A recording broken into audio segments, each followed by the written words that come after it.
Hello, welcome back. We are Total Player Krit. I am your storyteller for the evening, Dengle. And before I introduce our kindred that will be joining us, word to remember.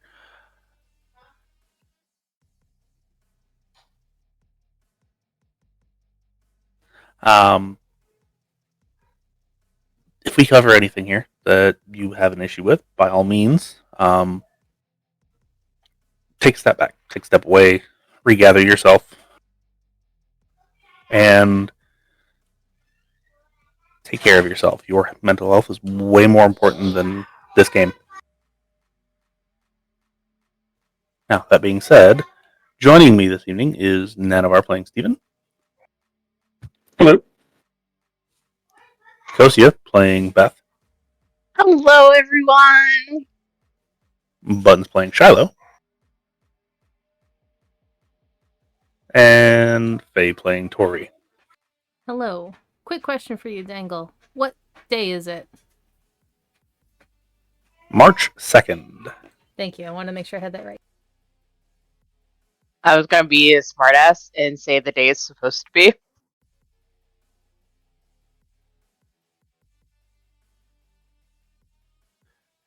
So, last time we had some fun stuff happening. We kind of split the party. It was a split party episode, which was odd for us. And also wasn't our normal groups whenever we split the party. That was fun. Yes. So, I will allow you four to tell everybody what exactly happened from your best recollection. Steven Well- and Shiloh went to a party. Let's rephrase that one a little. Steven and his friend went to a party and Shiloh babysat them. But not I well. only add. But not well. I never said it went well. Stuff happened that night. They met some guru. Left the party after they were confronted by said guru peacefully. Tory went and saw Larry and did a favor for a favor. And then dragged Beth into it. And we had some fun during a kind of drug bust. A message was sent.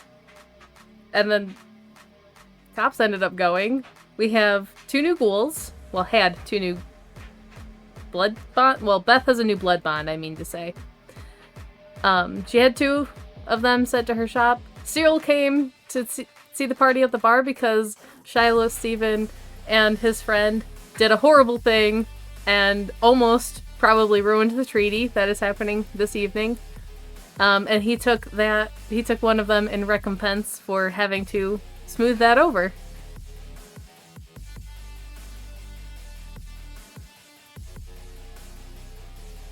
Uh-huh. That covers most of it. Yeah. So, see here. Beyond that, some stuff happened in the background that you guys don't know about. Excuse me, I'm sorry. I thought I was muted.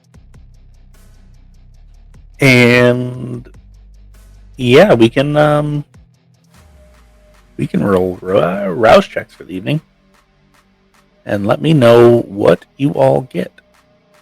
Steven's back at 2. Shiloh's fine. Beth is still at 1. I failed. Wonderful start. So I am at 2. Okay. So, Tory, Steven, you not familiarly. That's a weird word. Wake up and you're a little bit hungrier. It's not bad, but it is a thing that you two, specifically you two, deal with a lot.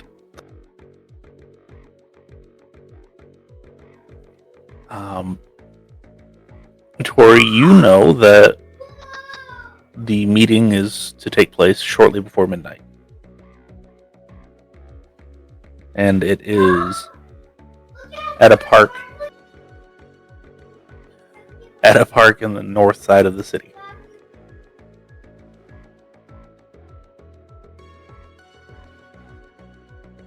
Okay.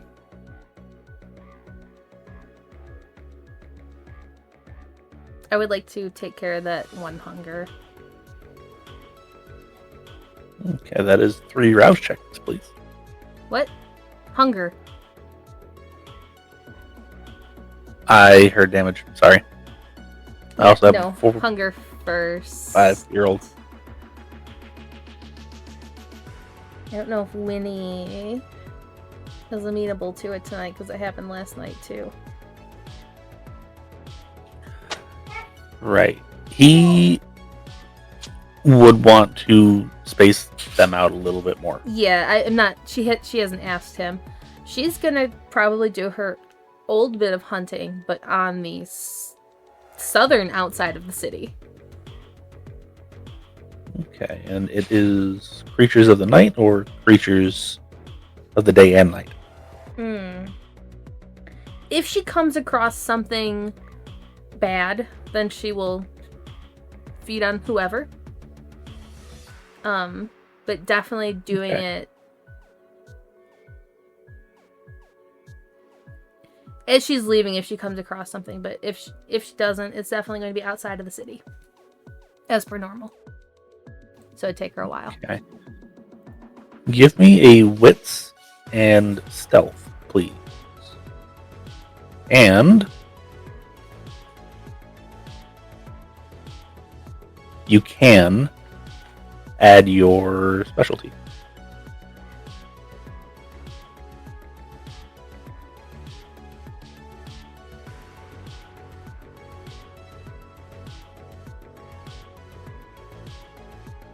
Just 2.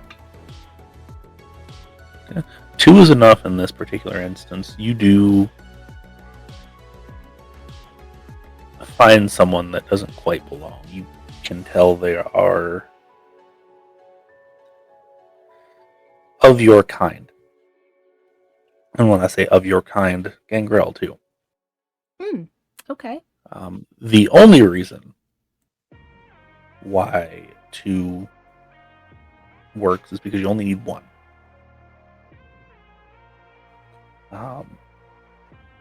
However, you get chased off quickly by they call their dogs, and about 7 of them come running, and they're all very large mastiffs. Yeah. Not quite, on that one. not quite Blitz size, but close.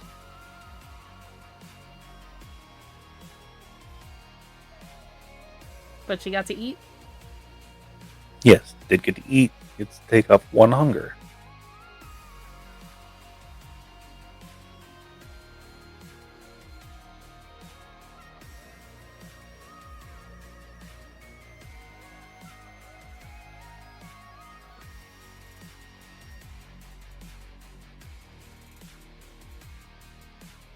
After however long that takes, she would text Shiloh to see if Shiloh would be up to helping with that final bit of damage. Okay. It would probably take about 2 hours. So you still have a little bit of time before the meeting. You'd get a text back from Shiloh. Absolutely. Should I meet you at the bar or do you want to come over to mine? Your choice.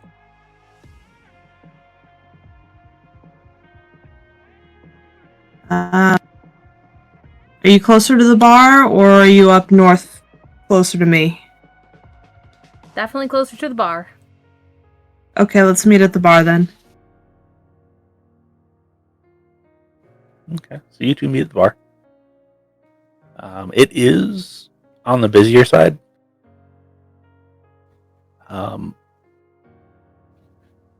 Which is kind of odd.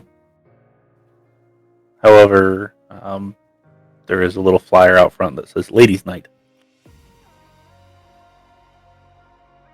Well, she's popping in that night. It's 85% men, and the women that did show up are probably like bikers' girlfriends or bikers' wives, and they don't really want anything to do with the guys that are there. Hopefully they still remember what she did last time. She's just gonna make a small appearance while she waits for Shiloh. Yeah. And it doesn't take Shiloh super long to get there, probably 5 or 10 minutes. However, you both meet upstairs. Shiloh, can I please have that roll? Okie dokie. Give me just a second. Okay.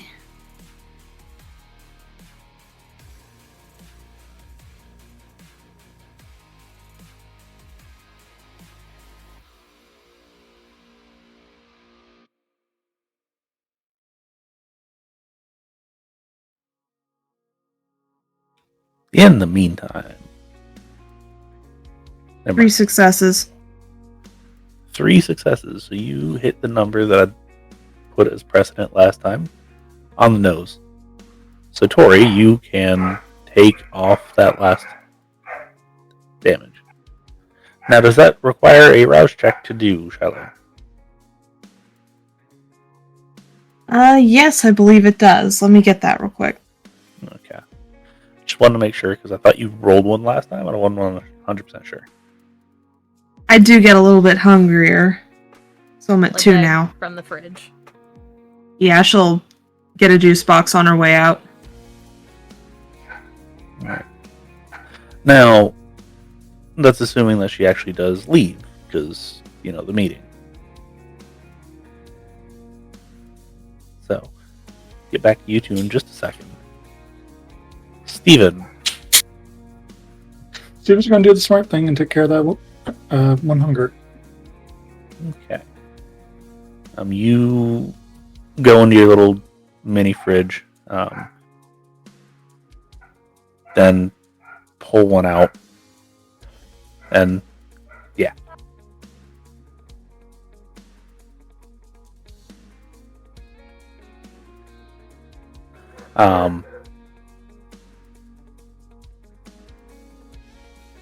Yeah, you get one out and drink it and take care of that one hunger. You do have a text message from Leo. It says, signed the lease end of next week is when I get to move in. Let me get your room ready before you come in. Cool. Thanks for this. Not a problem. Is there anything else that Steven would like to do?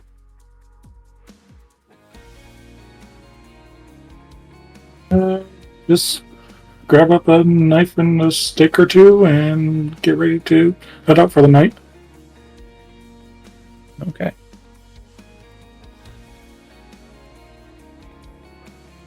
Beth, is there anything that you would like to do?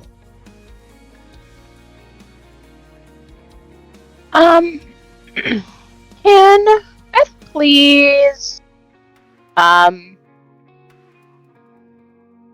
just because she's a little worried about the situation from last night, if she has time before, the meeting, drive around that area again, see if she recognizes anybody that may have escaped the other night. Okay. Give me a wits, and if you have it, investigation. Otherwise, I'll take awareness. It'll just be a little harder. I got investigation. I'll be okay. Not great, but we'll do. Just successes. If there's anybody hanging around, you don't see them. Okay. With that, no longer bugging the back of her mind, she'll swing by the garage, make sure that everything's good at the garage before heading over to the bar. Okay. Gramps is actually at the garage. He is currently working on your 2-door Japanese sports car. He has the engine out and he is looking at it like it is written in Latin, and he only speaks like Japanese or something. Very, very different than anything he's used to. However, he gives you the affirmative. Yes, everything is fine. Did both of the interviews, and he would absolutely suggest the younger guy. Doesn't have any experience on the books, but knows what he's doing. I like it. Let's get him hired as soon as we can. Yep. Also, somebody came by and shot a commercial earlier.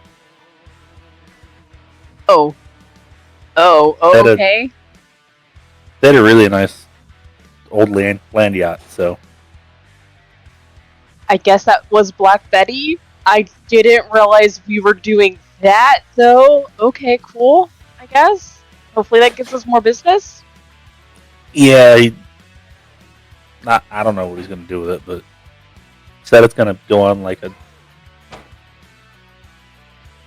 face thing or Insta whatever. Social media. Got it. Okay. Yeah. Also said he's going to start an account for the garage. I don't know who's going to handle that, but okay. Okay, yeah, this guy's putting in way more than I thought he would. Cool. Hopefully this doesn't blow up in our face. I mean, worst case scenario, and brings us in way too much work. No, I mean, there's worse things that could happen than that. I mean, yeah, but I don't think the other worst thing will actually happen. I would hope not. Anyway, is there anything that I need to take care of tonight for you? Stay away from this area. I have to be there, but I don't want to, and it's gonna get messy. I feel it in my bones. Okay. Also, Gramps, what do you think of my new dress? And Beth will turn around in her frilly little pink dress. What meeting did you say that you were gonna do? Political meeting? That might not be the most appropriate, but that's what you want to wear. That's what you want to wear. Cute though. Look at it. It has frilly frills. Didn't you say something about wolves? Probably. You think Tory's gonna be mad at me if I wear this? Maybe. Just putting that Maybe I out there. should change. Or put a jacket on the top end. All right. Might be able to get away with just the bottom. I somehow doubt that Tory will let that pass. Worth a Fine, shot. I'll wear it another day. Maybe if Carissa comes back, and wear it and piss her off. That's okay, right? That would be great. Okay. Thanks, Gramps. But it's still cute though, right? Yeah, no. I don't know where you got it, but good job. Found it at a thrift store. Okay, then. Beth will behave herself and go home and change. You know what? She will wear the old black 80s jumpsuit. That should be non-aggressive. That's fair. Oh yeah, if we're doing outfits, Tory is totally gonna wear the one she got with Beth. That really nice suit. Okay. Next question is, what is Shiloh and Steven gonna wear then? Steven's showing up in t-shirt and jeans. Super classy. I mean, that works. I mean, honestly, Shiloh probably would as well. Definitely one of her, like, slightly nicer shirts, maybe not like a graphic tee, but one that's not quite obviously 30 years old, pushing.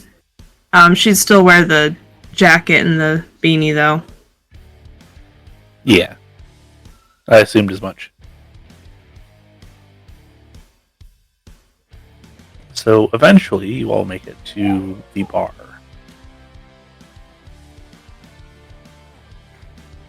And it's just you there for now.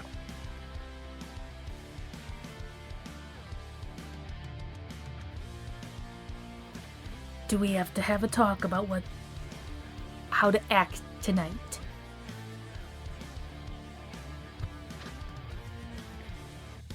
I was mostly planning on not talking unless spoken to, but That is perfect. you have any ideas? Yes, exactly that. That's what I was going to say too. Speak when spoken to. Yes. Just stand there and look pretty. Absolutely. We don't want incidents tonight. They will murder us all. Seems a bit angry and excessive, but whatever floats their boat. Let's not try and push anything. How about that? We have a lot of messes and issues that we deal with on a nightly basis. Let's not make them more.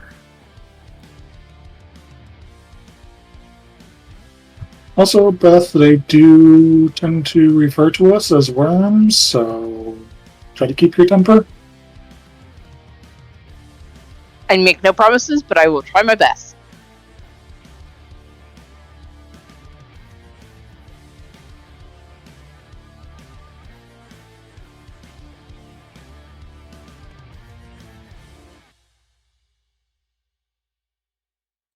Okay, we have probably a little bit of time left, but it's a distance away, so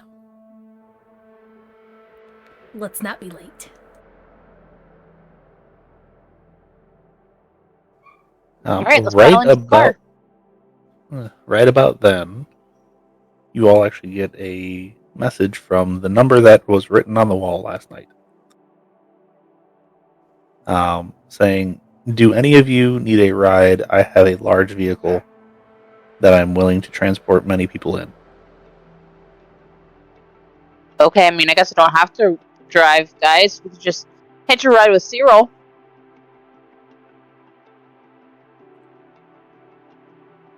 Sure, why not? Give me 20 minutes and I will have them pick you up.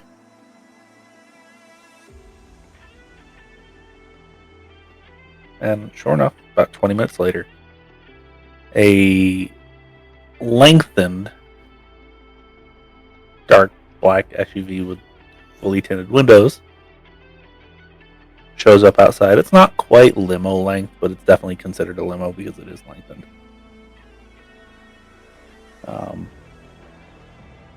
The individual steps out, comes upstairs, gets everybody, and directs them into the vehicle. Cyril is currently sitting in there. He does have refreshments, at least for him. So if anybody hungry, I feel like it would be a bad idea to show up here. I took care of it before I came. I am A-okay, boss. Yes, I'm good. I'm fine, thanks. Good. So,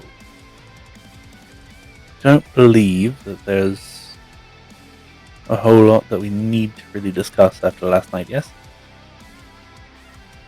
I'm sure you've already had this conversation with the Baron.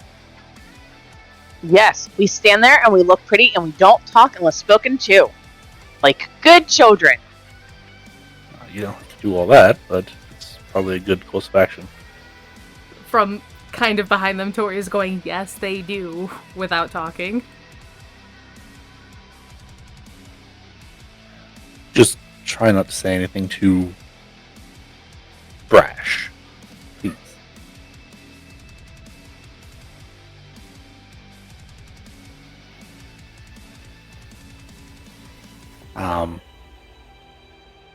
Side note. All of the rest of the major players are going to be in the area. Not just us, but them as well. So obviously the pack leader, the war chief, the shaman, all of their things. Do we know how many? However, rough estimates right now are 10. More than enough to cut a swath through the city of, well, us.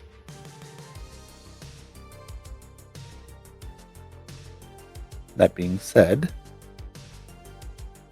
if things go bad, I do have a contingency plan that I don't want to use, but it's here.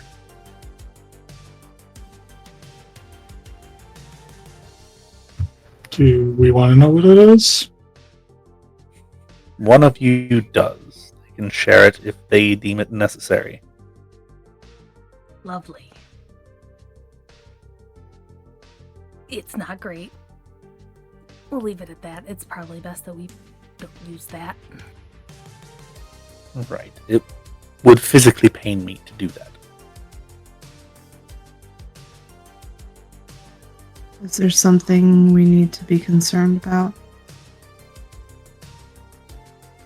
Well, simply put, they made me what I am today.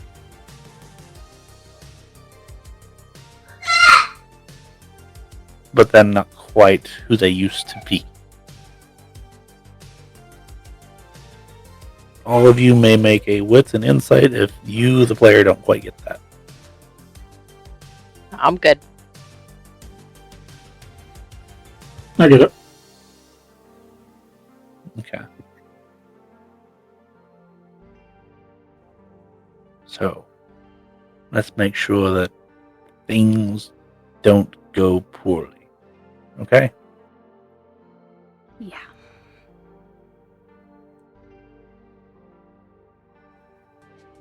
And you kind of ride in silence for quite a ways. Until you finally show up to the honestly, probably kind of crappy hotel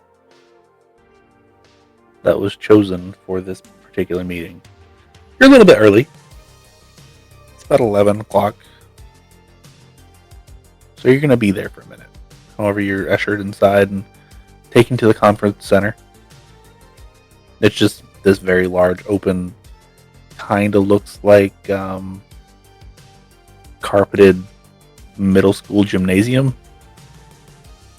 Who picked this hotel? They did. Why? Do they not know style? It's unassuming. It has It's a lot of open unassuming. space. I can Yes. see why. And it's in their territory, and it was cheap. Right.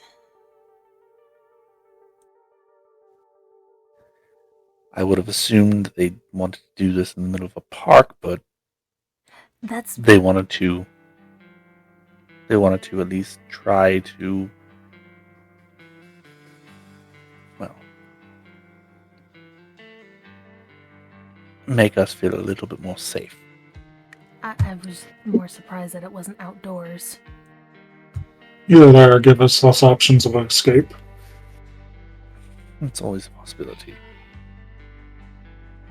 That being said, and he pulls out a couple pieces of paper and hands it to all of you. Know your exit routes.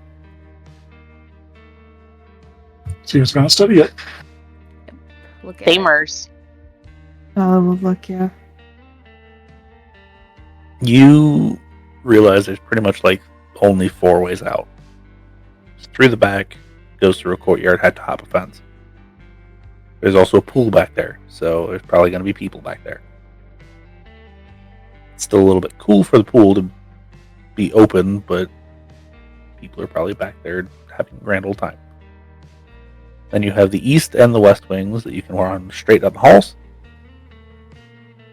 They're a lot more clogged. And then out the front is the other option.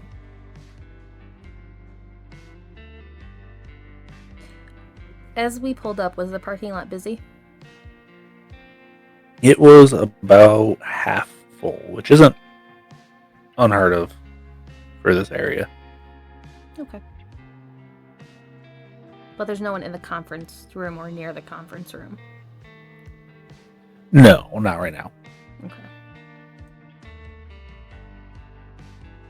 Now, is there anything that any of you would like to do in the meantime while people are still showing up? Sit down and listen to music and try and calm some nerves, I guess.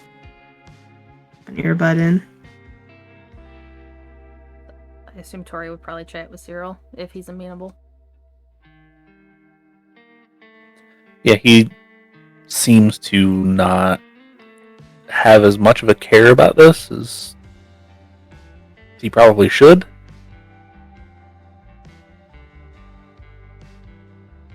Okay, just so I understand, is it like fully open space, or is there like a table for the leaders to sit at? They have set up a table. It's kind of a larger round table, but it's only got like about 10 seats. So just enough seats for the actual people of power to sit and talk. Yes. Okay. Beth will just see where is a good place to stand by the table, but not like directly behind anyone at the table. She just kind of stand there and look pretty, as Tory told her to do. Okay. It's easy enough to do.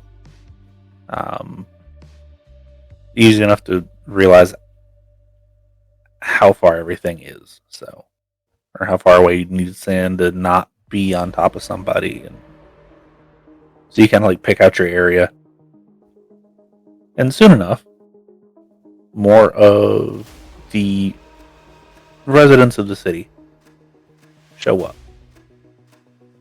Dante shows up with Blaze.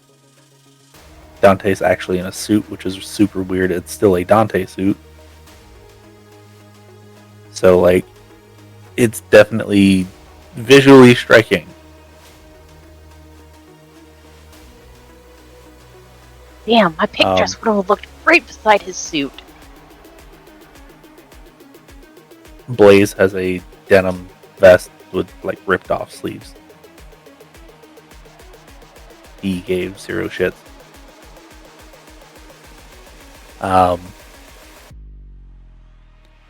Samal shows up. And Samal shows up with Kamari.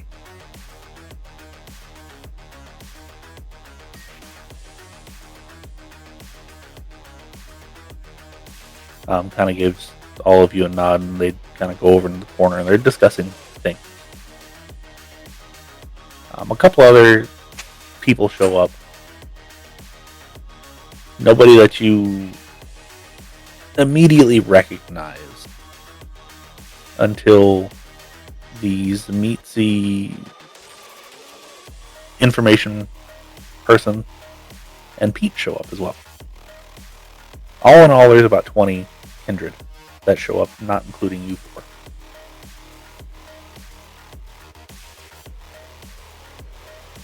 However, Johnny is not here right now.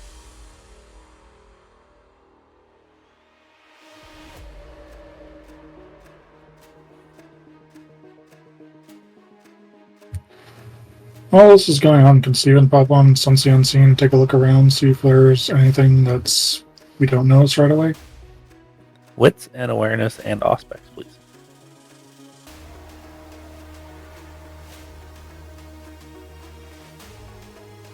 We lost Cocia.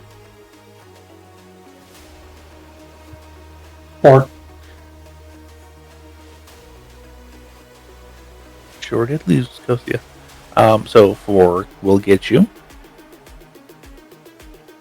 Yes. Barney is there with Red.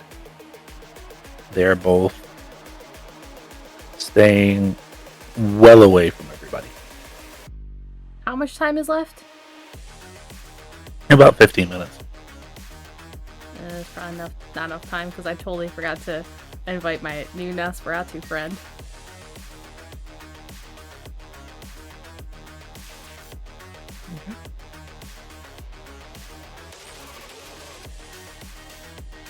He probably wouldn't have showed up anyway. Okay.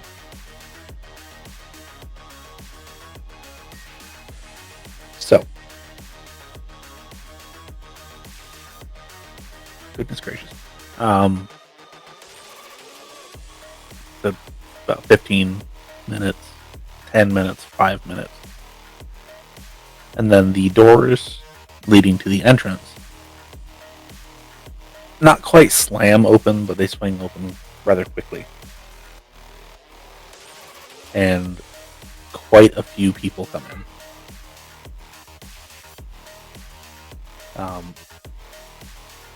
Most of which you don't recognize. You do recognize Javier slips in, as does Johnny.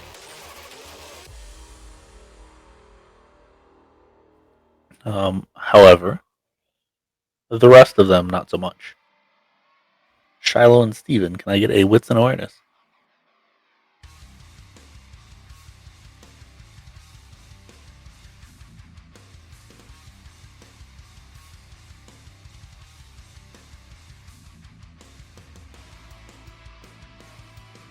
Five. 7. Okay. So, you also see bones.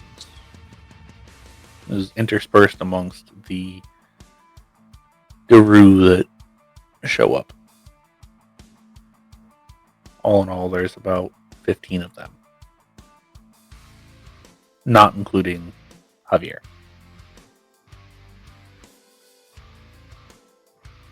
Johnny kind of walks over to the table and he sits down. Javier sits right next to him.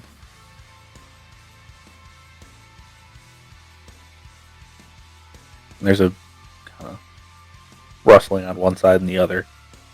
Some dirty looks that are given over eventually. Seats are starting to be taken.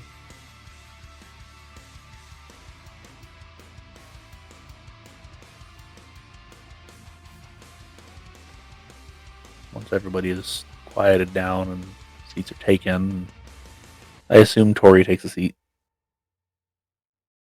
Yes. Either near Dante or Cyril, depending on where's open. Well, you can sit in between them. Because Dante will sit next to Johnny.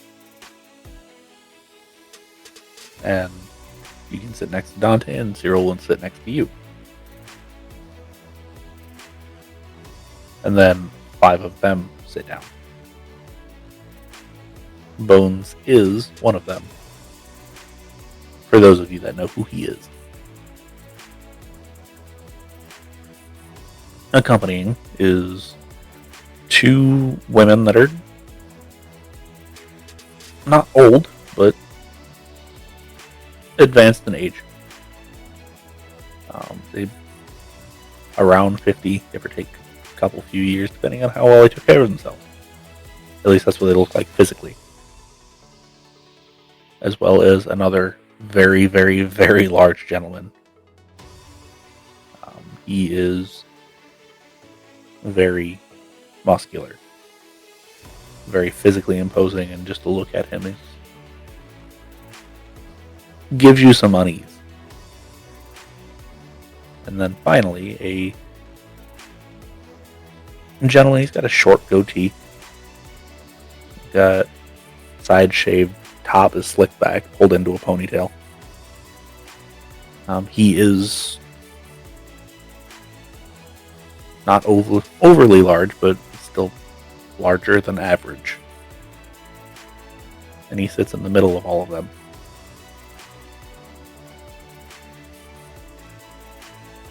So I've come to understand that y'all want to make some sort of deal where we take this part of the city off your hands. In exchange,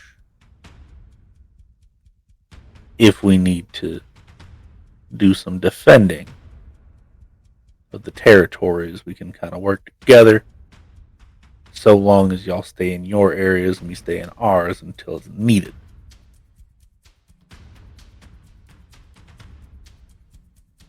Seagull just kind of looks at him, and Dante's like, I don't know, is that what y'all figured out? And Javier just kind of like nods.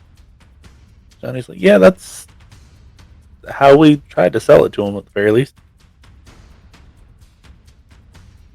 Is everybody here at least okay with that? Yes.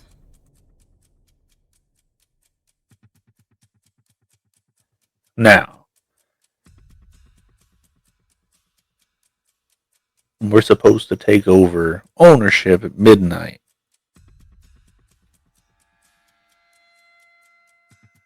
Does anybody have any objections with the borders that have been laid out as is right now? And he gives cross streets and coordinates. And I mean, it's a rather large section. Probably a little bit bigger than Tory realized. And he's like, and this doesn't just go for the ones that are sitting at the table. We don't just rely on the elders to make all of our decisions. We allow the entire pack to have a say in things. So what's the peanut gallery think?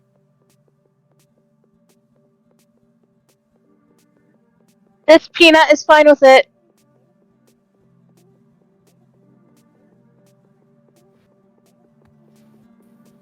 I'm also okay with it.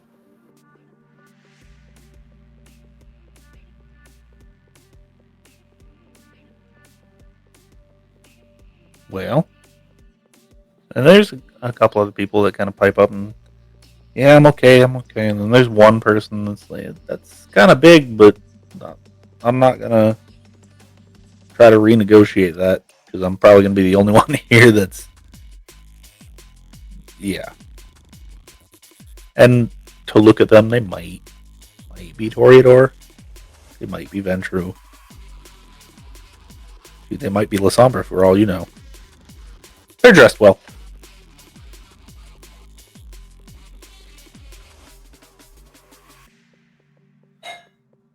Now, the terms on our end, which we had a bit of an issue last night, but wasn't our area yet, so we couldn't quite enforce anything. Which I believe they're here tonight. That issue has been handled. It will not happen again. I fully expect it not to. Now, the issue being is y'all unknowingly, and that's why we let it slide this time, came into the area. If any of you come in unannounced, without permission, then we will have issues, and you will not be permitted to leave. Whether or not you'll ever leave is a completely different story. Fully depends on you.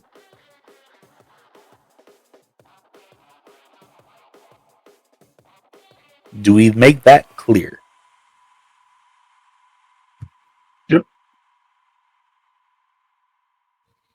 Now, that being said, I have an understanding that y'all ain't the type to say no. Y'all ain't the type to say no to cell phones and computers and all that fun stuff. So, that being said, we will supply you with a phone number to call to ask permission.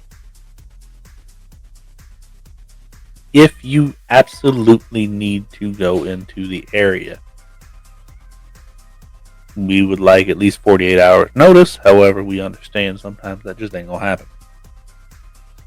That also being said, this will be a hotline for any time that you think somebody might be in the area that we need to take care of. That doesn't necessarily just go for the ones that want us to be, well, eradicated. That can be your own kind that you have issues with. Does that make itself clear? Of course. And Cyril's kind of like, nod. Dante just nods, and Johnny's just over there beaming. At this point, Javier stands up. So, before we go any further into the proceedings, we have laid out the understanding on one end. Each of the city's barons now has to make their own personal request as to any amendments or additions. If you have any. If you don't have any, that's fine. Johnny just says, ghouls should be omitted. Those that aren't actually us should be allowed to go in there. And they agree to that. And Dante is 24-hour notice should be more than enough if we know ahead of time. And they'll agree to that. And Zero just kind of looks at Tory and, you first or me? I have no issues with the terms and amendments that have been laid out.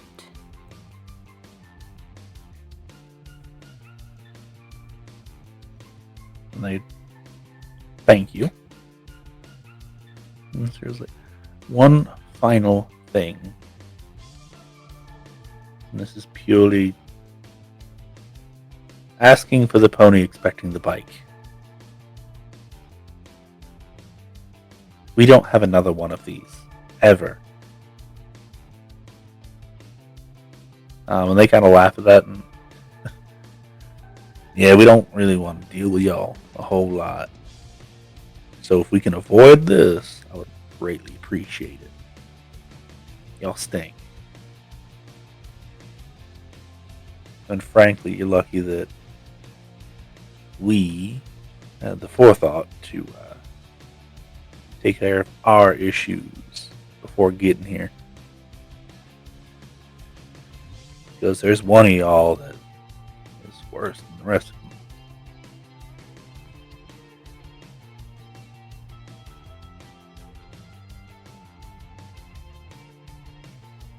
Now, what? Do they look at anyone specifically when they say that? Would you like to give me a wits and insight? I would. It's not gonna help, but I would. Let's see. That can go for anybody if they want to.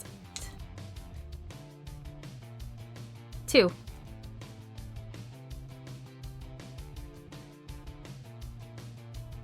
Oh no.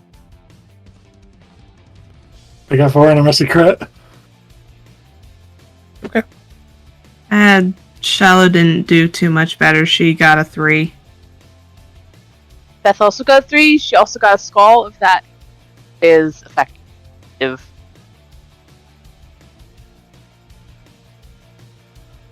Okay. So Tory doesn't pick up anything. Neither does Shiloh, and neither does Beth. Steven, you got 4 on a crit? Yep. And it was a messy one. Yep. Keep that in mind. Also, Beth, keep yours in mind.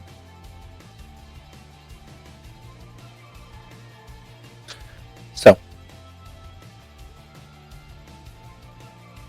Steven, you realize there was a very, very, very quick flash looking at Tory.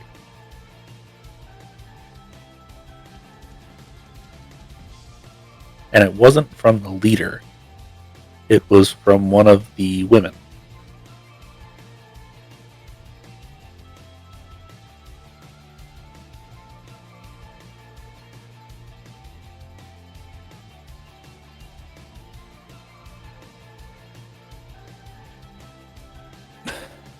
Now, the last section of this, and this is Javier speaking, that we need to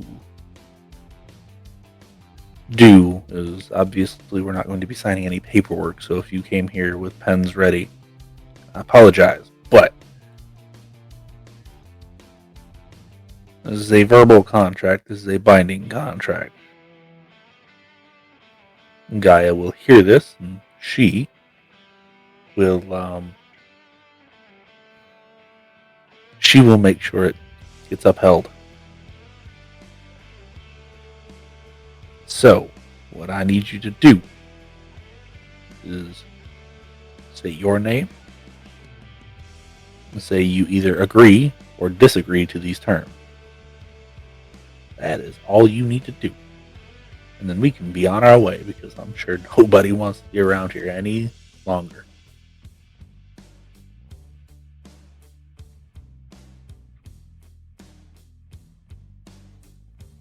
And Johnny is like, I, Jonathan Totham,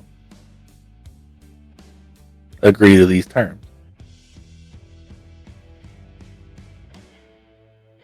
And Dante is like, I, Dante Wright, agree to these terms. Cyril's like, and he pauses for a second.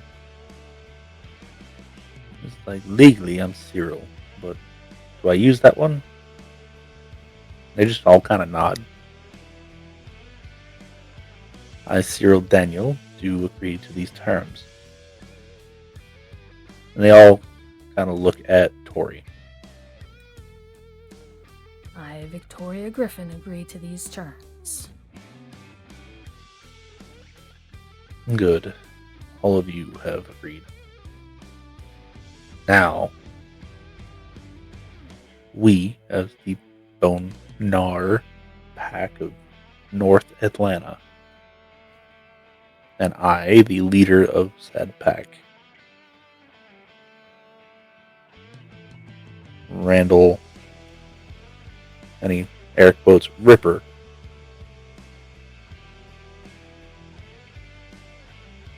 Talon, agree to these terms, and we'll find them binding by Gaia's will. You all have 2 hours until you are no longer allowed in this territory. Use it wisely if you have any further business that you must take care of. Or if you want to speak, we will be amicable and make sure that happens.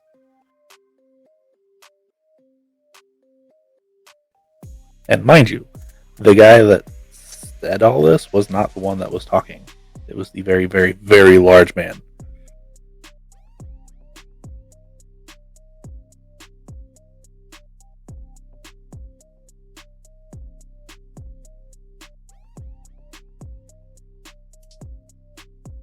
We hope Cyril's alright, so we're gonna go when he goes.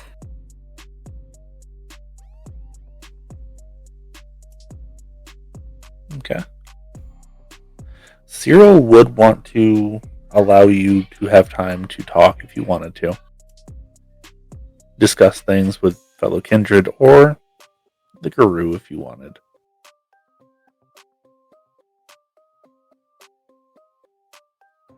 Tory would probably make her Bones. to Johnny and Javier, but slowly. Okay. Bones does have a thing that he will do, but I'll give that a minute. So, Tory, you make your way over to Johnny and Javier after everything's dismissed and everybody's dispersed.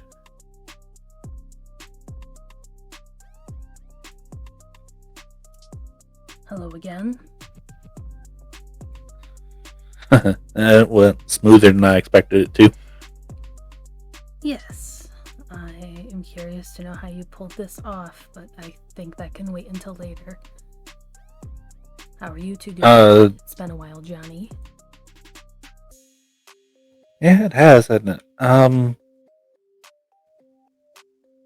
As good as I can hope to be. Given, well, we're in a room with a bunch of them, and they do, in fact, want to actually kill us. Right. I don't plan on sticking around very long. No, I was going to stay half an hour max. Personally, that's just to make sure everybody can say their 2 cents to me, and then I'm going to leave.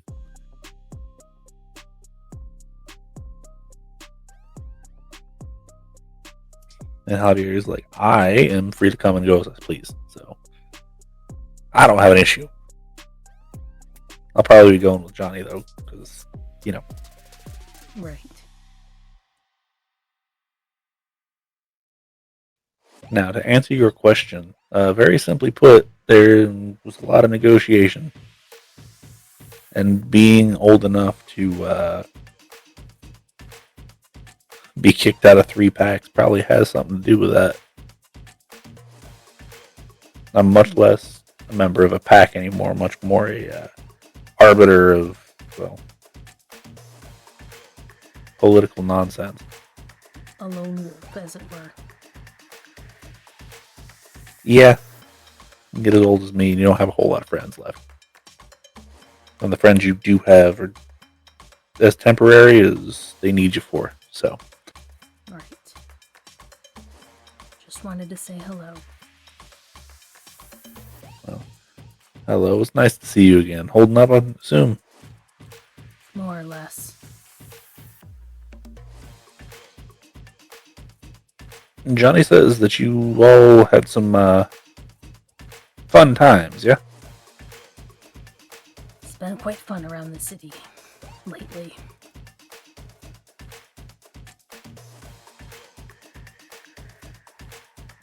Good to know. Last time I talked to y'all, we did readings on you, right? Yes. Any of those come to pass yet, or we still waiting on them?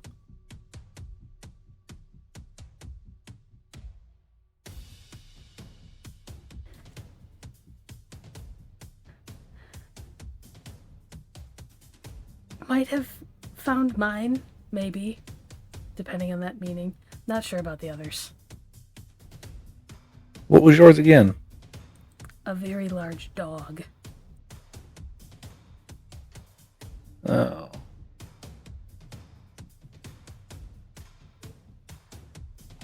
Well, you're still around, so it must have been a good thing. Again, more or less. Oh, speak to your friends before we leave.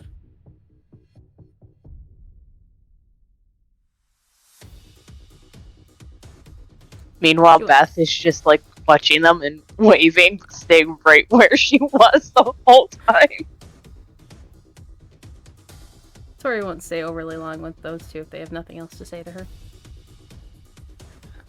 They don't have a whole lot to say. They do kind of give some polite, like, back and forth with you, but a couple minutes.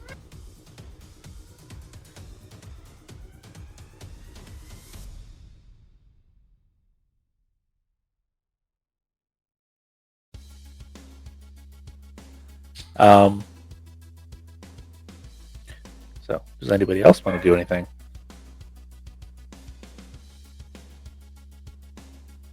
Nope. Beth's trying to be very, very good. She can already feel the rage starting to simmer. She's just standing there waving and waiting for Tory to be like, yep, we're leaving, and walk out. Okay. Steven will hang around, and if anyone wants to approach him, we'll talk to them.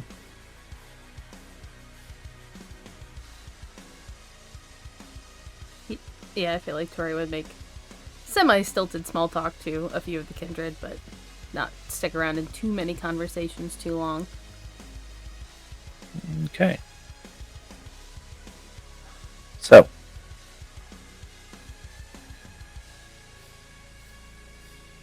As I said before, Bones has some things. Bones makes his way over to Shiloh and Steven. I assume you two are relatively close to each other. I don't know. Shiloh's probably backed herself into a wall and is just kind of doing her best impression of a chihuahua at this point. That's fair.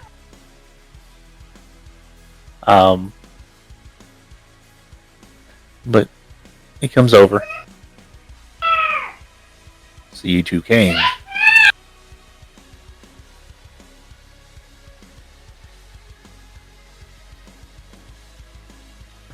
Yeah, we were mostly curious. Oh, Listen, I'm really sorry about last night. I should have thought to ask, and I didn't. I'm sorry. And Shiloh just kind of shrinks back against the wall as much as she can. Not that big of a deal. It will be going forward, but it's not that big of a deal. The only reason why I said something is because I just kind of have to.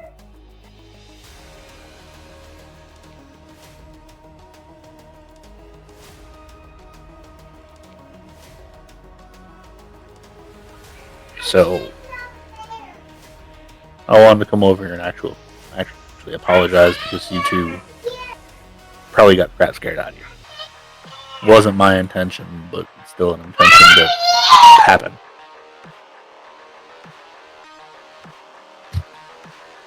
You're definitely intimidating, but I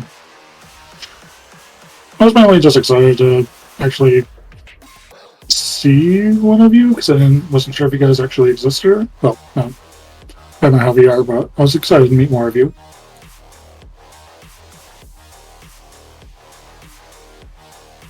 Until Shiloh's he'll be right back. He is taking care of something.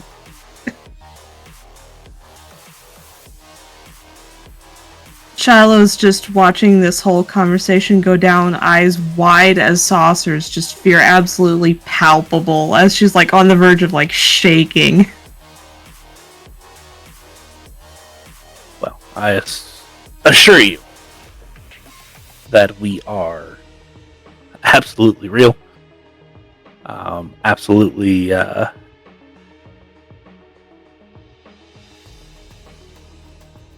as intimidating as you would expect.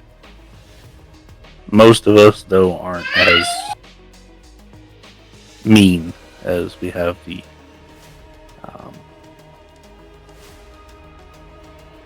reputation of being, until given a reason.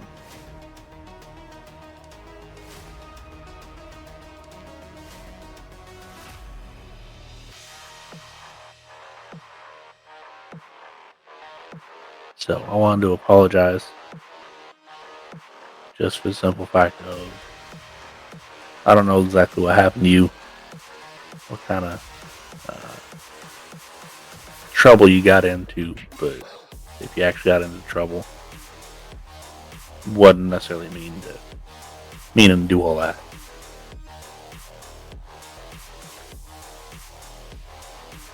Also, you need to stop shaking so bad.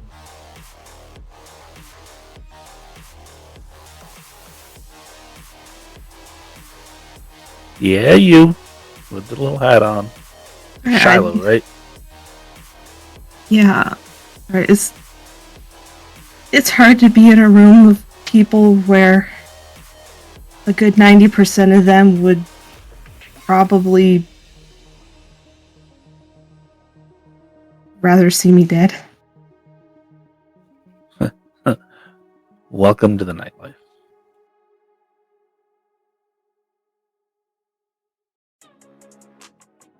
I assume this isn't your first night. Well, I know it's not your first night, but I assume it's not your second night.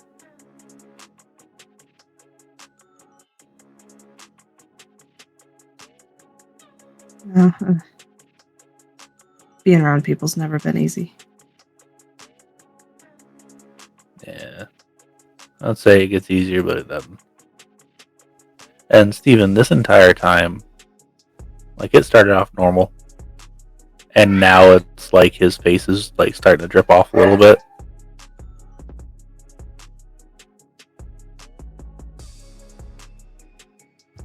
Steven's gonna start staring.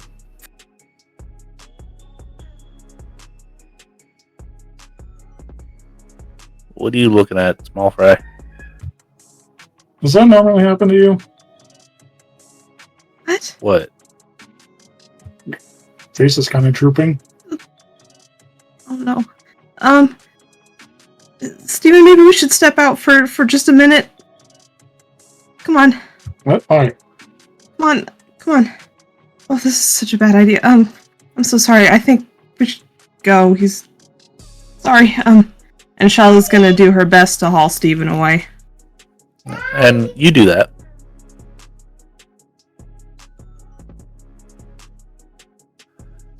You start to head toward the exit. And you are intercepted by Johnny and Javier.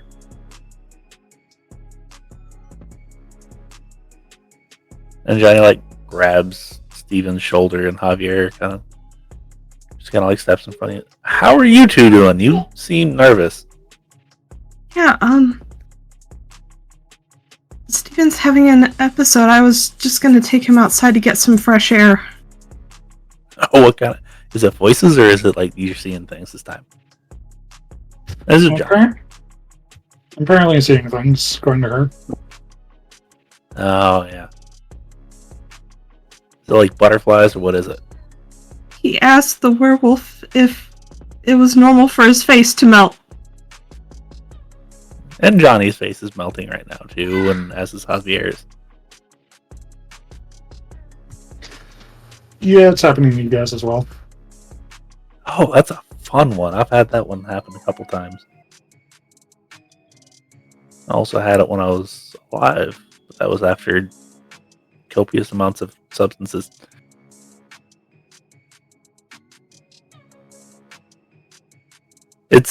You'll be fine. It's not typically a destructive thing.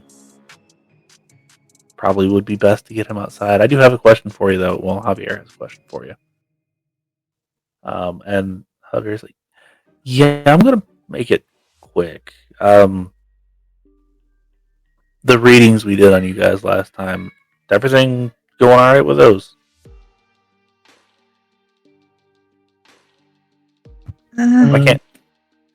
I can't remember exactly what they were, and yeah. I think mine ended up being more abstract. Johnny said that I was going to find something. Found my bloodline. Well, that's neat. I don't know if that's actually what it was going to be, but... Yeah, I'm sure it'll be fine.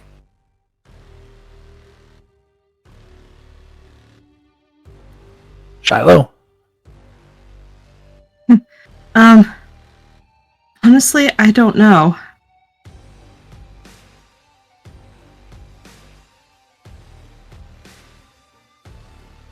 Okay.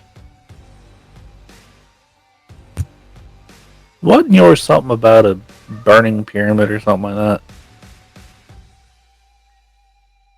It was a burning pyramid and a stake and a hand coming out of a top hat, I believe. And she's just gonna kind of look over at Johnny. It's not like that. That sounds familiar.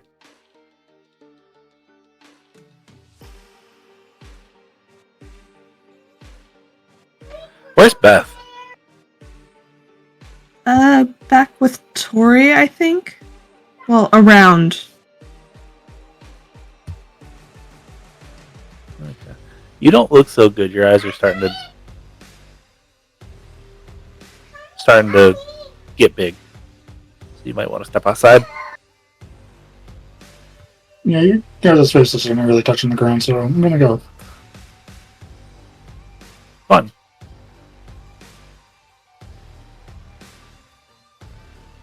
And he will let you go, and I have to step away for just a half a second.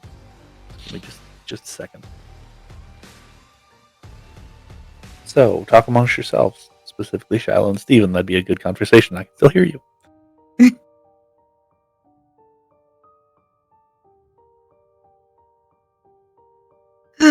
Okay. Let's go. She's just gonna pull Steven. Oh man, Cocia, did Nen freeze on you too? All I have for Nen are dancing squares. God dang it. Oh, wait, I think I'm back. There you are. Oh boy. Oh boy. How you feeling there, Steven? Your face is starting to droop too. You know, as bad as it is, you're taking this bad trip a lot better than I took some of mine back when I was human. Yeah, I don't feel those human as well. I was actually on one when I got turned, actually. I want to say that explains a lot, but I feel like that would come across weirdly.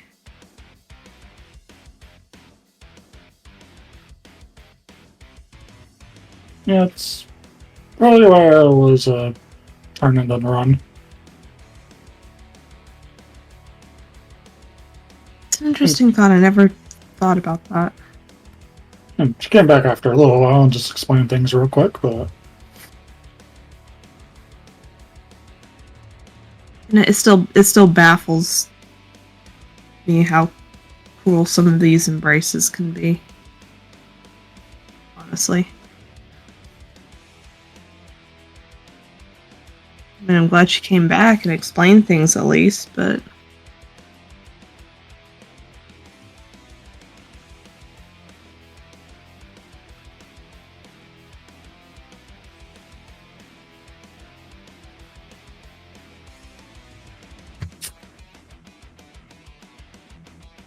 Oh, hey, your face is going back. Cool. I think it's starting to wear off. Well, that's something at least. It would be a lot more convenient if I could just kind of help you with that, but... Yeah, probably a bad idea. Ah, very bad idea. Yes. And meantime, Cocia and Beth. You see Javier and Johnny kind of make a trip around the room, stopping here and there, and then stop at Steven and Shiloh. And then they'll make their way over to you, and you're still doing okay. And Johnny comes up, he's like, I love the outfit, good job. I had something else picked out, but Gramps said that it wasn't appropriate for a political meeting. Was it the hamburger one? No, I found a new one at a thrift store. It's a pig dress. It's a high-low hem with frills. Oh yeah, they probably would have thought you were making fun of them or something. That's fine though. Probably I wasn't though. It's just so stupid looking that I loved it. Yeah, it's fine. You're actually the last person we want to talk to before we leave. Do you remember last time that you saw Javier? Mm-hmm. Hi, Javi. Yeah. So we did a reading on you, right? Mm-hmm. Mm-hmm. Something about red rats, I think. Red rats. Okay. You figure out what that is yet, or no? No, but I'm kind of dumb, so I'm not surprised I didn't figure it out. That's fair. Well,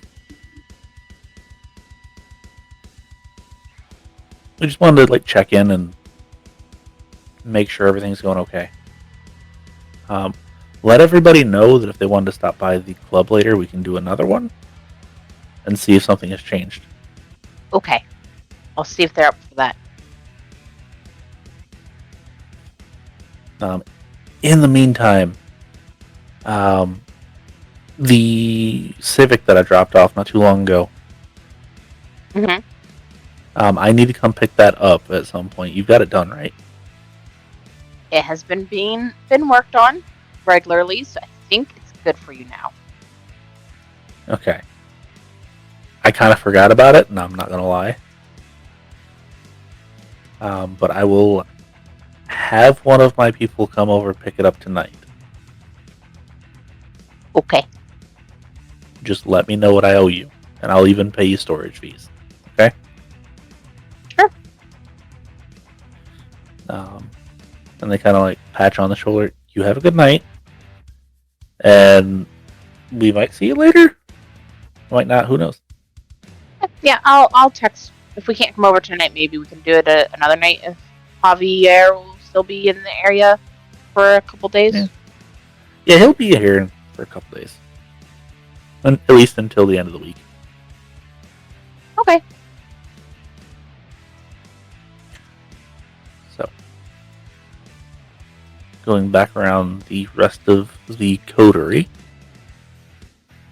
Stephen and Shiloh, you were outside. Is there anything that you would like to do while you're outside? There are some guru milling about.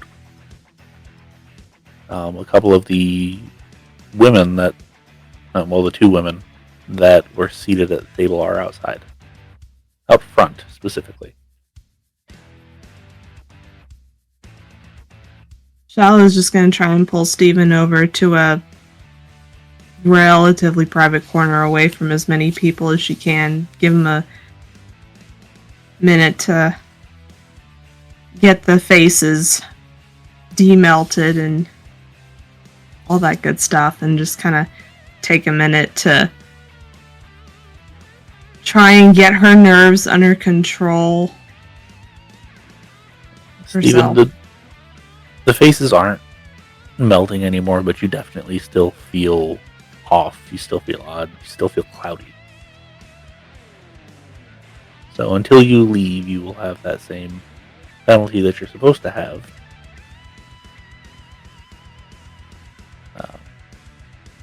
So if you two are not doing anything outside,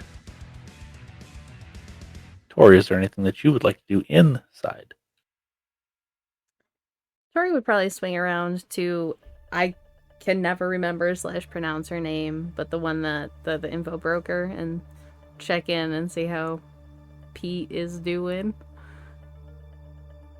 Well, she gives you a quick update of he's doing good. He's definitely worth the exchange that happened. Good. And Pete's like, and I'm learning so much too. It's great. Good. Yeah.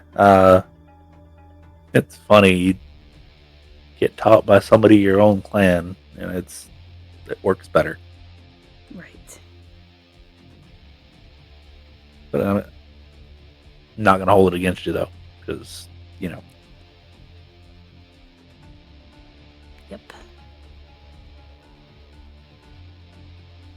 Anyway, how's the bar? And I need to go back over there at some point. Doing fine for last I saw earlier tonight.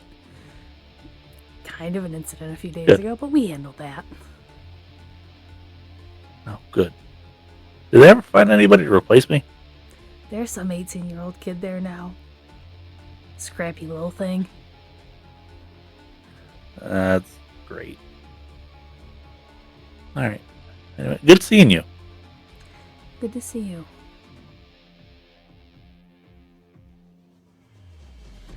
there anything else that Tory would like to do? I think she would kind of keep away from the guru unless they approached her. They won't, but they all definitely are staring at you. Is it with They're also staring. They're also staring at Cyril too, so don't feel bad. Cool. I can guess why there. Yup.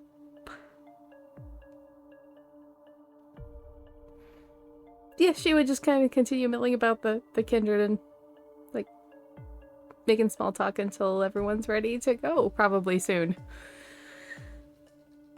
Yeah. And Dante gives an update. And eventually, Samal and Kamari come over. Oh, real fast. She would quickly talk to Dante about what's going on with Victor's old territory. Okay. And if there's been anyone stepping up or any plans.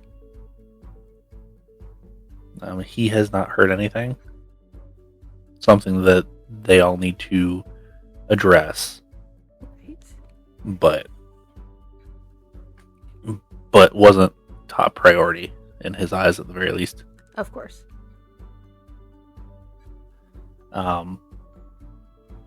Would, however, inquire if you knew of anybody that you would like to nominate. There is someone, actually. And who would that be? He goes by the name of Cornbread. Nosferatu, that I know. Oh, that's got to be a joke name, isn't it? I don't... It has to be. Larry knows him, All actually, right. too, so... Oh, that Tremere guy? Yeah. You and Samal both kind of know him, don't you? I know him because of Small. Okay. Yeah. I'll talk to him, figure out the guy's deal. Okay. I mean, I trust you enough to, if you're willing to put your neck out there for him. He can't be all bad, at the very least. Right. I like to avoid trouble when I possibly can. Yeah. The trouble seems to follow you, though, unfortunately. I'm not sure if it's me. Well, somebody in your coterie seems to follow. I did quite well until Carissa threw us together.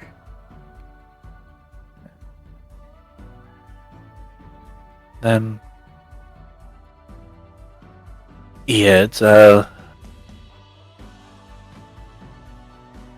blame Steven. It's always the Malkavian in it. As always, the Malkavian. Anyway, I'll get with Larry and I'll figure out this guy's deal. Alright. You know where he lives? Actually, kind of on the border of mine and Victor's old territory. Oh, so she might not even have to move. Look at that. Right. Okay. Well, I think he didn't want to crowd in on Barney. that's fair. You said Nosferatu. That would make sense then. Yeah. Might ask Barney about him too, see if he knows anything, but he knows a lot of people. I'm sure if you slip through the cracks. Yeah, I did, didn't I? Yeah. And if there's nothing else that you would like to talk to Dante about. No. We finally got that tidbit out there. We're good. Small and Kamari come over. And Kamari's Supposed to like, see you together.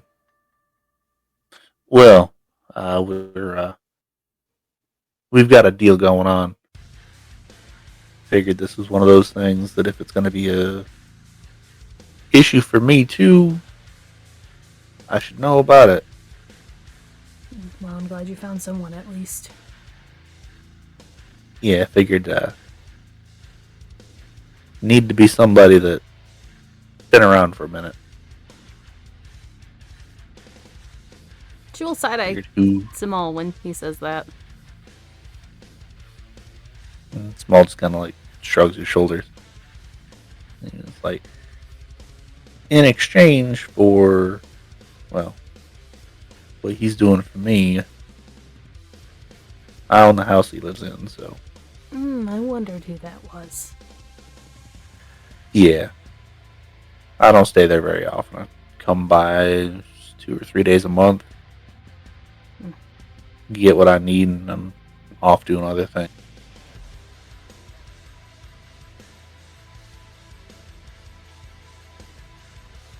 So, that being said, if you need something from me, all you gotta do is call still. You do know that, right? Okay. I wasn't going to. I figured you'd want to distance yourself from all of this.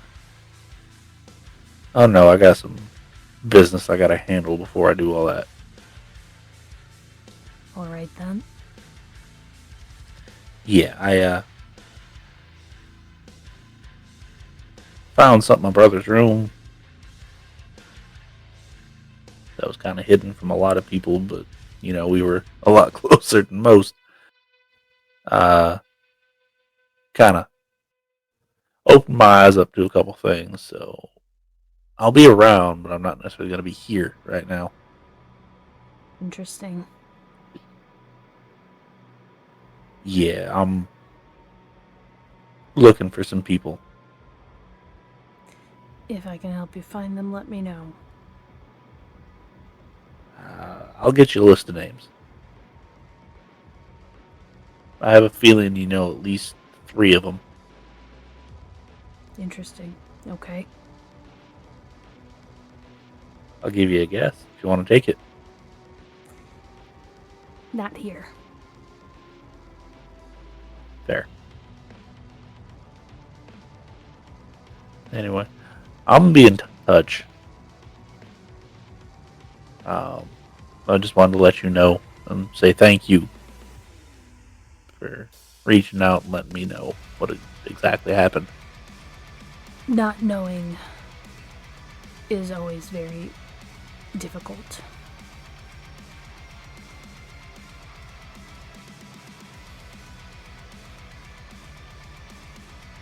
Yeah.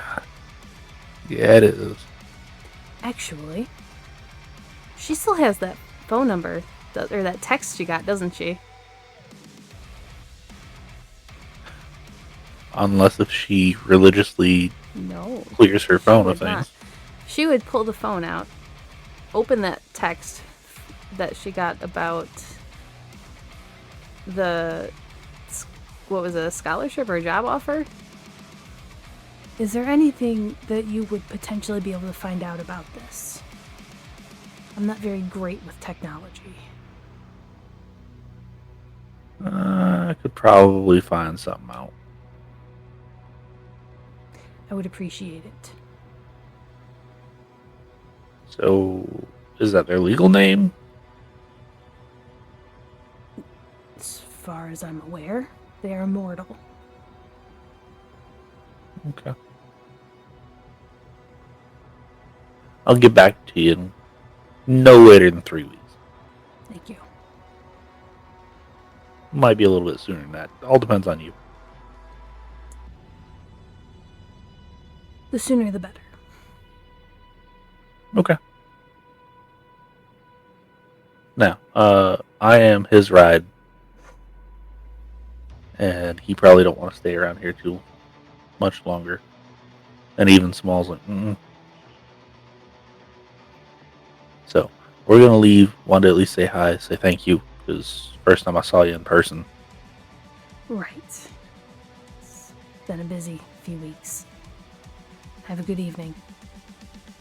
Yeah, you too. I'm gonna go home and get some sleep. And they do head out. At which point, Cyril scoops up both Tory and Beth, and you head out. Thank God that we're leaving. The rage inside me, I don't know why, it's just starting to build. So I was really hoping we are leaving soon. But I did really, really good, right? You did. Quiet. You did very good, Beth.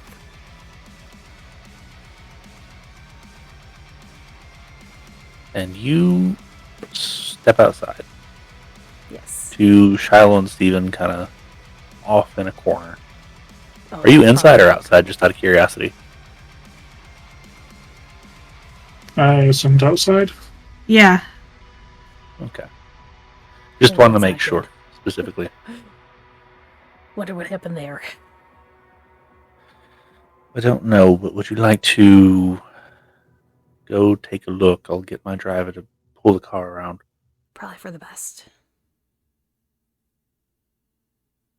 Tory will make her way over. Can I please go Cyril so that I get to the car faster? Because I don't want to make any of the Guru angry.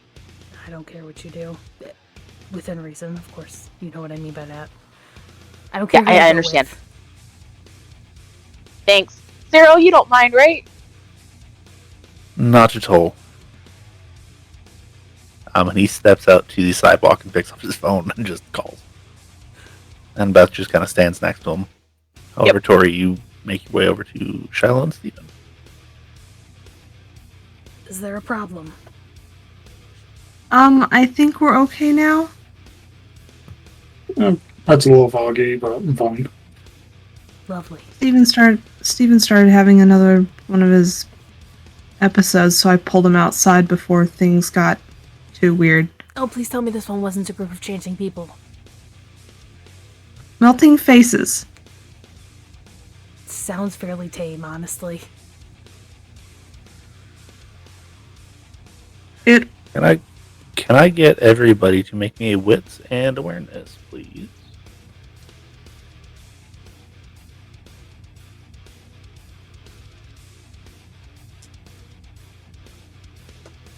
One. 2. 7 again. 4. So, Shiloh and Beth, and Cyril, which I'll narrate in just a second, but start to hear sirens. And Cyril, being on the phone, Beth, you're standing next to him. Yes, just bring the car around and make it fast. I think police are on their way.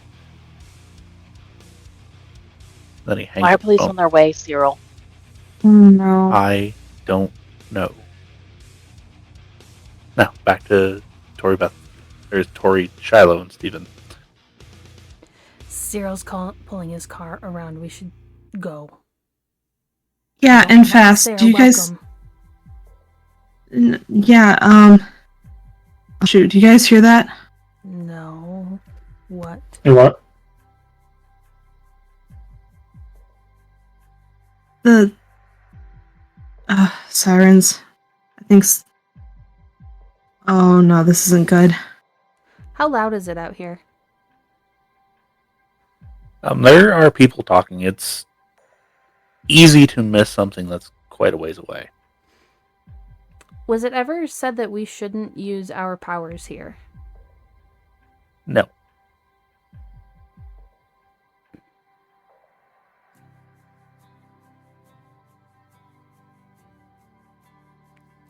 I don't want to cause an issue, but I kind of want to use heightened senses. Okay. Well, that's passive, and they wouldn't necessarily know. Right. So but it would you still like requires to- a rouse check, doesn't it? It should. What was it? Oh, No. it doesn't. No. Oh, my mistake. No. I don't use it very often. So, if you would like to just roll your Auspex dice on top of it, Sure. it is Auspex, right? Yeah. Oh, they both failed.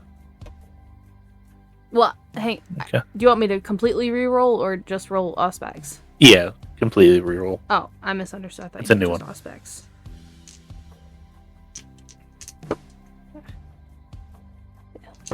Was wits and awareness? Yes.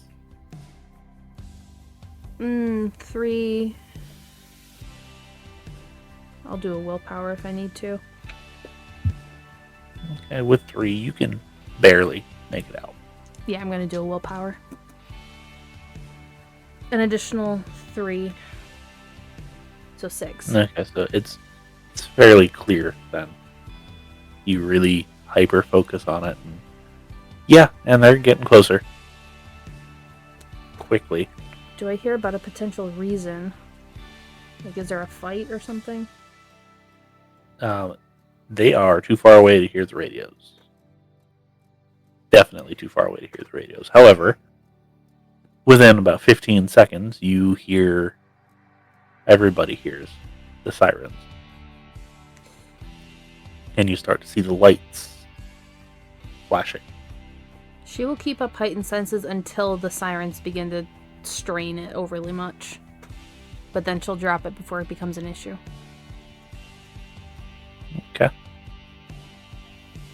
Cyril's vehicle pulls into the parking lot, and you see the blue lights come flying down the street, and you can hear like tires screeching as they go to pull in to block the exits of the parking lot. And Cyril just kind of looks at you, Beth. Oh, that's not good. And he kind of yells to everybody else, "Time to go!" How good of a driver is your driver? Probably not as good as you. Shall I take over then?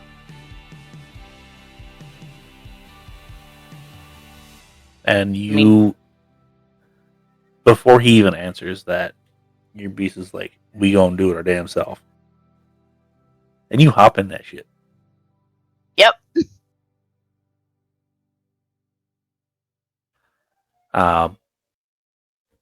Cyril kind of grabs the driver and like throws him in the back. And he kind of ushers everybody else in. And as everybody is climbing into the vehicle, one of the police officers has the megaphone out.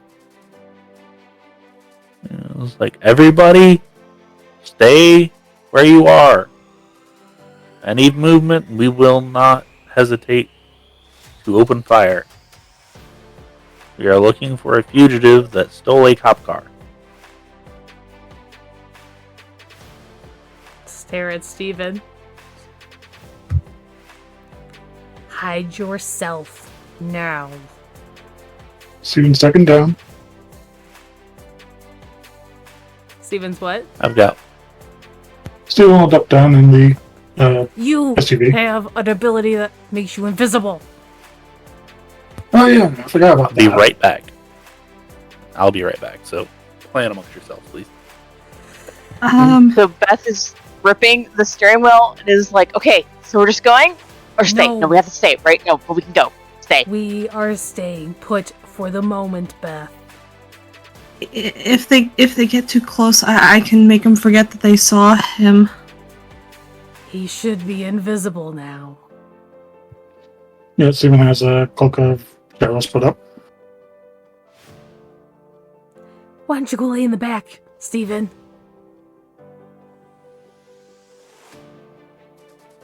Yeah, fine. Go lay in the Jump back in the back real quick. and become invisible. Go lay in the back and put up cloak of shadows. Scooch around to fill in a little bit so it doesn't look like there's an obvious spot missing. Why is this my life? Because you're just so darn lucky, Tory. Why do I stay with you people? That's definitely a full-on you question. I was gonna get real quiet.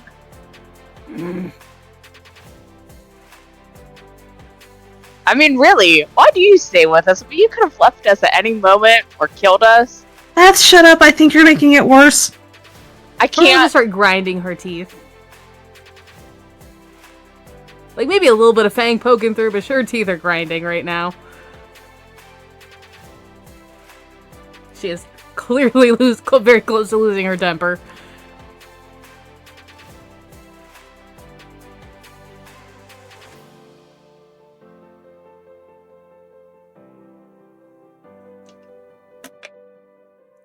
Y'all are good for now.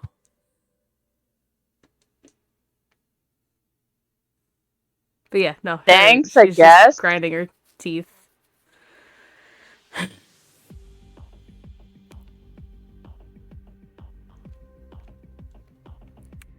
So Beth above will table take for... the keys. Oh, go ahead. I'm sorry. Go ahead. No. I was Okay, Beth is just gonna take the keys out of the ignition so that she's not tempted to just like floor it. Just kind of like play with the keys. So before they get here, I don't exist in any system. And not in a good way.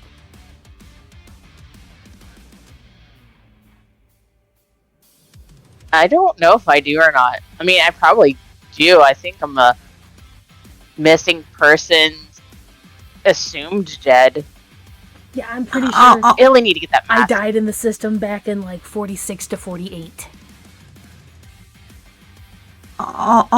If someone pokes their head back here, I'll make sure they forget everyone but me. Right, but then they're gonna say they didn't check the vehicle, and then there's going to be come looking for it because they'll have information. I mean, they'll have information on me.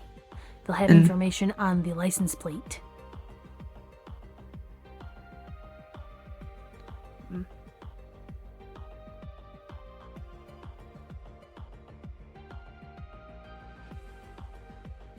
And right about that time, Beth, an officer, approaches the vehicle. Roll down the window, please. As well as the back. Okay, just a minute. I don't have the keys in the ignition. Okay, then you can step out, please. Oh, okay, or that. Beth will do as she's told.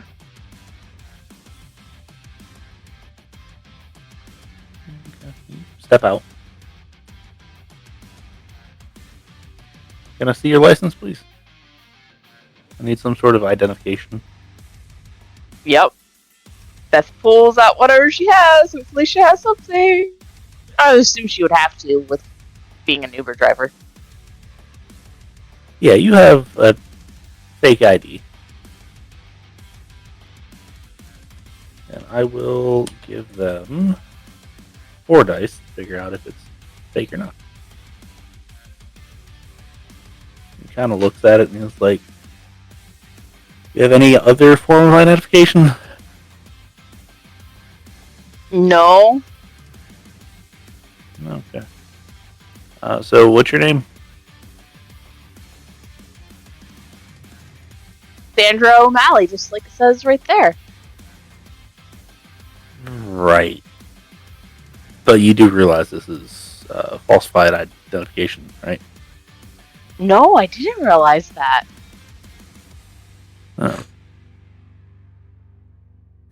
Oh. Wait here just a second. Another officer kind of comes walking up and kind of stands next to you. He's being nice. At this point, most of the Guru have scattered. There are police chasing them. They're never going to find them, but there are police chasing them. And they move to the back, and they just kind of knock on the window. Shiloh goes invisible out of pure reflex. Tory will take a deep, unneeded breath and open the door. Good evening, and he kind of like takes a look inside the vehicle and sees Tory. And Shiloh, what are you using?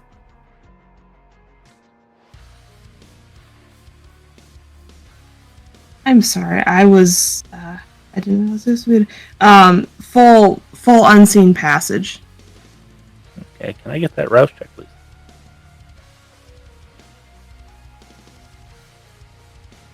I passed the rouse check. Okay. So, sees Tory, sees Cyril. Steven is currently Cloak of Shadowed. In the back. Right, which will cover him in just a second. And Shiloh has went poof And he looks at both of you. Can I get some ID from both of you, please? I don't have it on me. Okay, can I get a name then? Victoria Griffin. Okay. And Cyril produces an actual ID. Hands it over. He's like, yes, I apologize. She forgot her purse at home. So, and he just kind of looks. And, yeah, sure.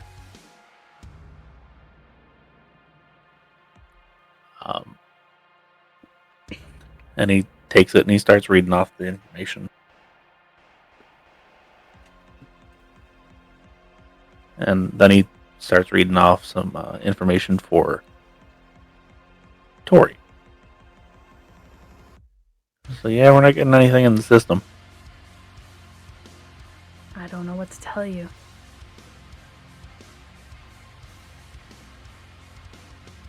Despite here, we gotta talk to your driver first. She had false ID. It's not. I don't know. Fantastic. Apparently she forgot hers too. I do have a couple questions before we leave. Do either of you know a Stephen Harris?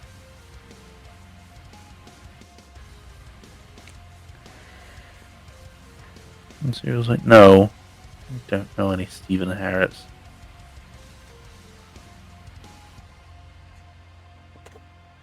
I've heard the name. Oh, you have? Okay. Would you happen to know where they are? No, and I believe you should leave. And he was like, yeah, that's good. And he closes the door.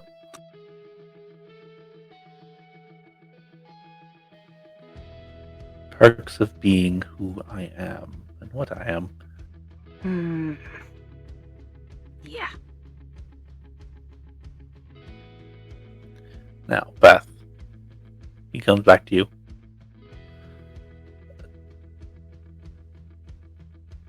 Okay.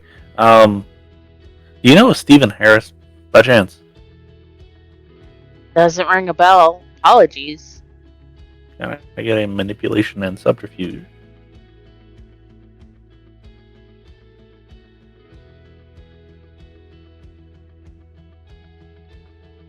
How about charisma and manipulation? How about manipulation and subterfuge? Or charisma and Okay. subterfuge. Either way, that'll work. Do I get to use my beautiful feet? Yes. Okay, cool. Awesome. That's one extra dice? Yeah, one extra dice.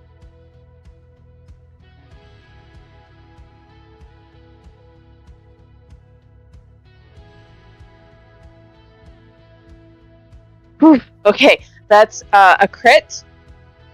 And then 2 regular successes. I can't speak English. So 6 total, correct? Yes. Okay. Just kind of looks at you and is like, you mind if I open up the trunk? Well, the back hatch. Okay. So, meanwhile, Steven, you've been laying in the back this entire time. Can I get a wits and awareness from you? You hear the conversation up front. Is my penalty still in play? Yes. You need 1. I got 2. Okay. So you go thunk in the back, and you're laying there for a minute. Then you just hear coming from below you. A very, very, very low growl. Steven's just going to ignore it for now. We'll deal with that later. And you lay in the back there for a couple minutes, and then the back hatch opens up, and some guy there with a flashlight. Now, does anybody have Cloak of Shadows pulled up, specifically? Steven does. Right, but I'm saying the actual, how it works. Does it have to be dim light?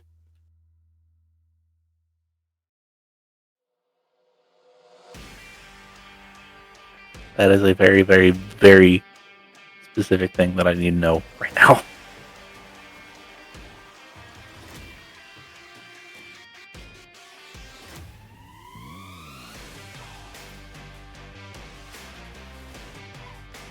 I wasn't sure that you all would remember that he could do that.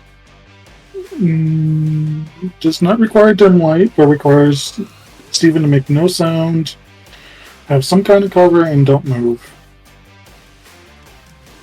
Okay.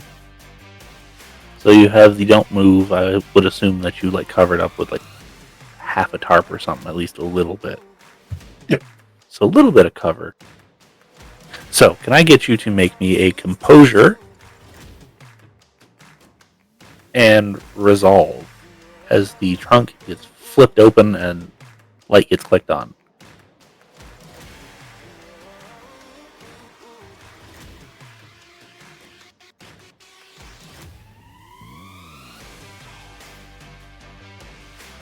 I'm going to burn a willpower, just in case. Oh, that's not good. That's not good. Sorry.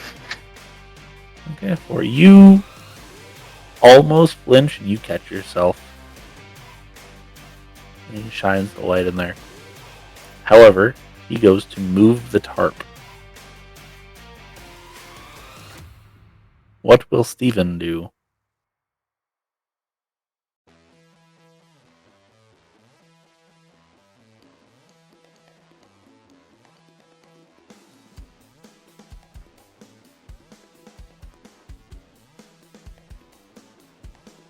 Steven is going to lunge and grab his face and look him square in the eyes and use Forgetful Mind. So you're going to kind of just like grab him, forget I was here. Yep, he's going to explain that it requires a verbal command, so he's going to explain that he thoroughly looked and found nothing. Okay. Can I get a composure and stealth? Because I assume that you're trying to be quiet and discreet about it.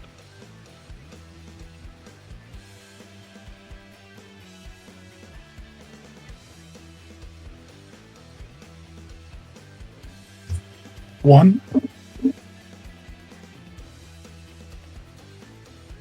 So while it works on that person, there is another person not too far back. Like, hey, he's right there! Now, Beth, at this point, the brouhaha kicks in. Your beast says, we gotta go now. Screw these cops. And involuntarily, you push this guy, you throw this officer. And you open the door, start, and before you guys even know what's going on, you're thrown back. And Steven, you almost fall out. Buckle up, Mama's putting down the hammer! Beth! What are you doing? He says, time to go, time to go, time to go, go, go.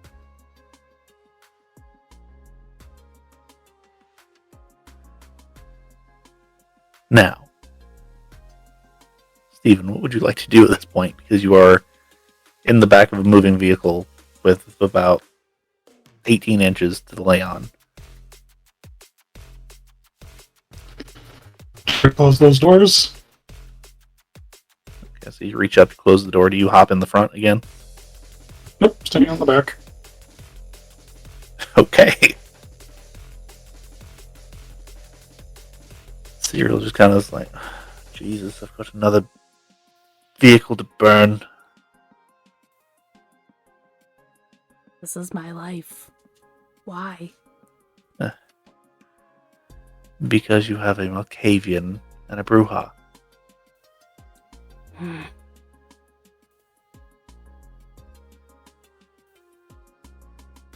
You can kill me later, Tory. Return policy. Can I swap them out for a different clan? If it worked like that, I would be more than welcome to allow that to happen.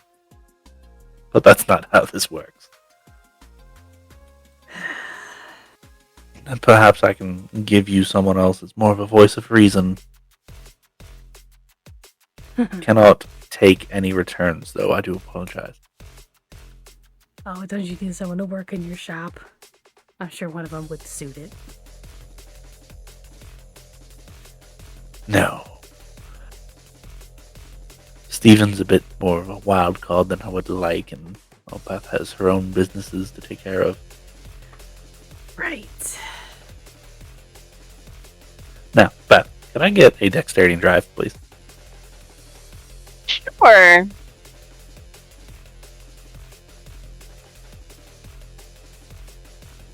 Are you taking applications? No, unfortunately.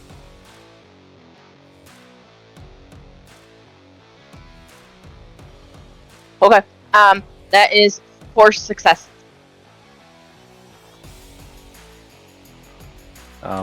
The weight of the vehicle makes it increasingly difficult to pull away from anybody, and you are not very agile in this thing, unfortunately. So they are absolutely staying on your tail. And it kind of goes like that for a while. Which direction are you going?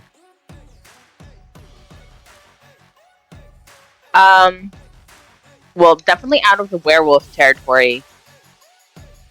Right, but north, south, east, or west? Away from anybody's territory. Which way would that be? Do we know? I don't know. That would be north or east. East it is. Okay. So you head east and you hop on the expressway.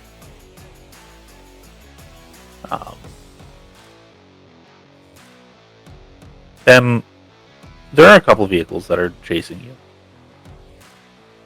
However, there is a helicopter also that has spotlighted you. Currently, you have 2 vehicles.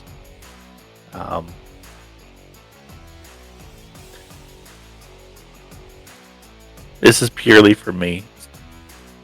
Nen, can I get you to roll me 2 dice? Tell me how many successes you have. 2 successes. Okay. So, Steven's as much of a conspiracy theorist. It comes with the territory, and Steven has a police scanner app on his phone and has it pulled up right now. Because I said, screw it, this would be a good thing. Does not seem like this is a high priority thing because there are so many quote-unquote runners. And after Beth decided to drive off, as did Dante, Johnny's already gone, Kamari's already gone, but a couple of the others also decided to get out of there in a very, very fast manner. So the entire police force is pretty much scattered. So these 2 in the helicopter is pretty much all you're going to get right now. You will explain that to the others.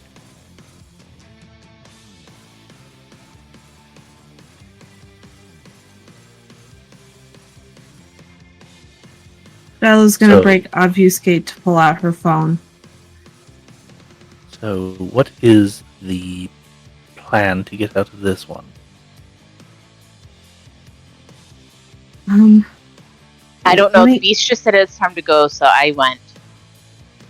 Let me make a call. Maybe we can get someone to feed them some bad information and misdirect them. That is highly unlikely, but possible. Can Steven try his other next once a month premonition? You can certainly try.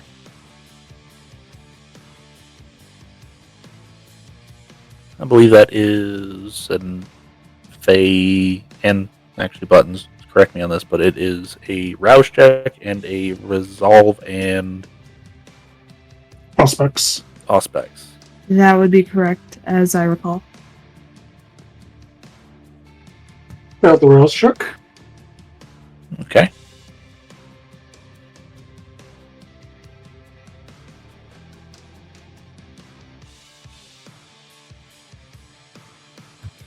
Two.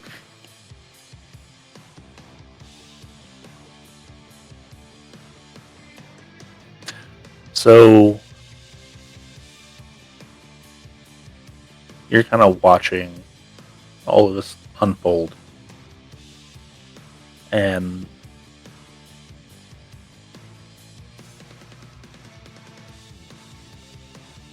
you get this like feeling that you're just being watched, and you're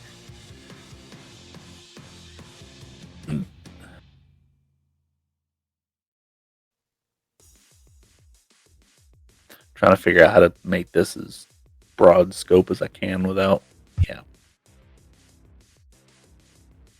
There's a feeling that you're being chased, and you will continue to be chased until you actively do something about it. Or you're being watched, and until you are actively preventing it, you'll continue to be. If that makes any sense.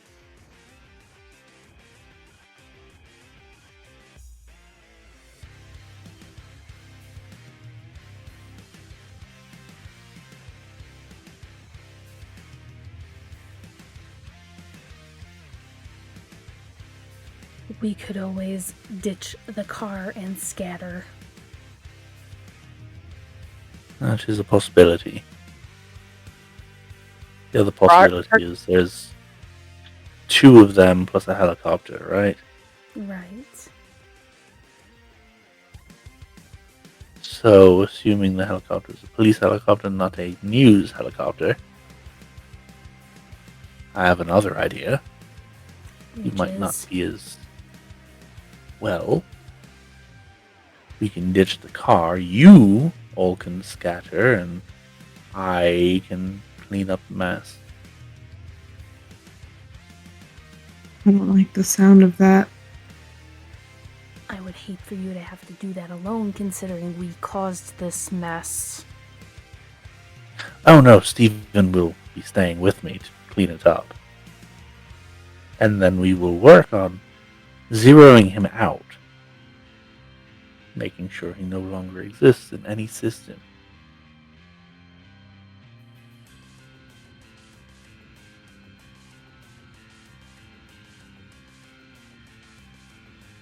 Wonderful.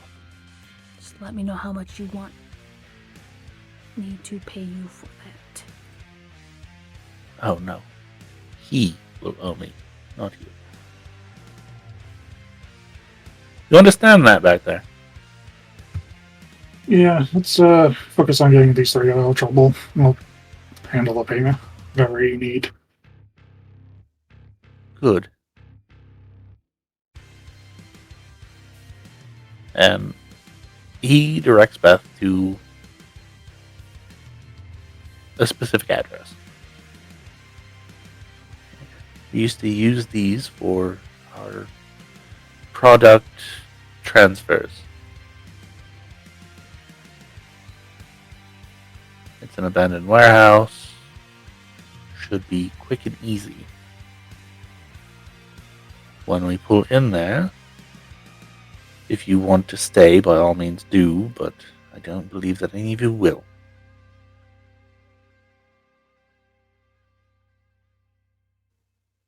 I mean, you do make it there. And the police vehicles pull in, block the exit, block the door that you come in. He's like, alright, tell me when you're ready, and then we will proceed on through.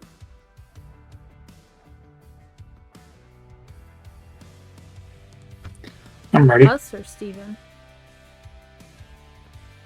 All of you. Tory, once she exits the vehicle, will actually use chameleon skin and stick around.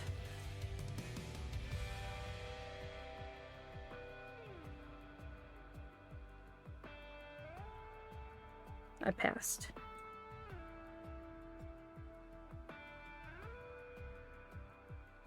All right. So you passed. What is everybody else doing? Shiloh is going to give the guys a look. And just real quickly, if either of you need healing on the other side of this, let me know. And she'll hop out the car after Tory and immediately throw up unseen passage again. Okay, can I get that rouse check? I rolled 4, by the way. Blood sorcery stealth. Okay. Still holding on. Okay. And then Beth, what are you doing? That is a wonderful question. Since everybody else basically disappeared, she doesn't know where they are. And still being a bit, Beast says, let's go.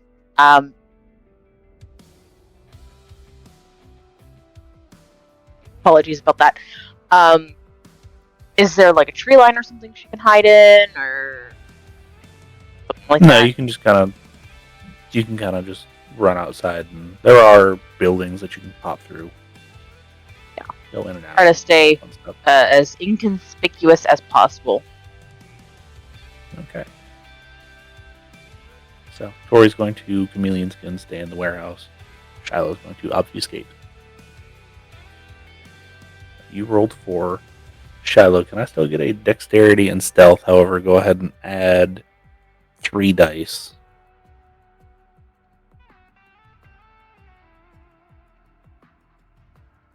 Just for noises. Yeah, I feel like Tory would stick to the edge of the building. She doesn't want to be right in the middle of everything, but she does want to be around just in case. Okay.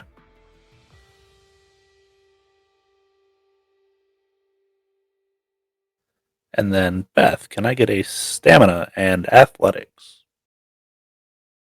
That is 5 successes on the stealth roll. Okay.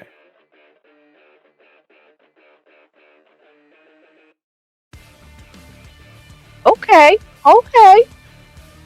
This is one of Beth's better rolls. So she got 2 crits, so 4, and then 3 regular successes, so 7 total.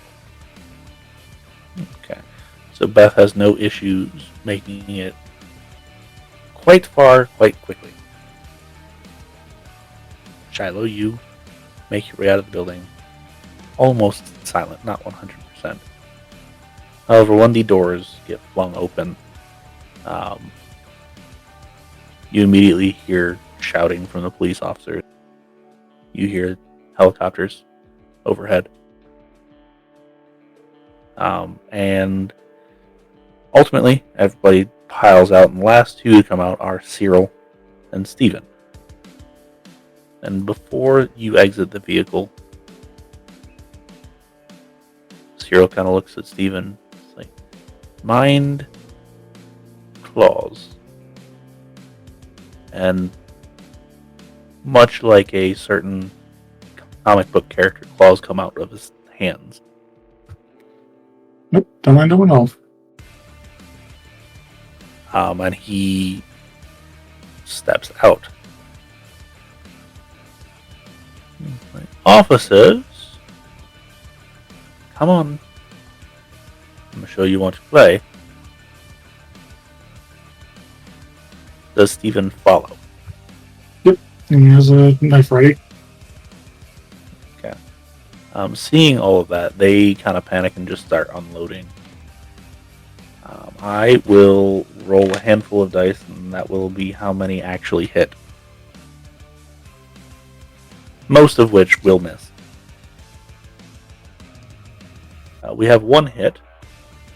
Steven, I'm going to allow you to figure out who actually gets hit. If it's a success, you do not get hit. If it's a failure, you do get hit.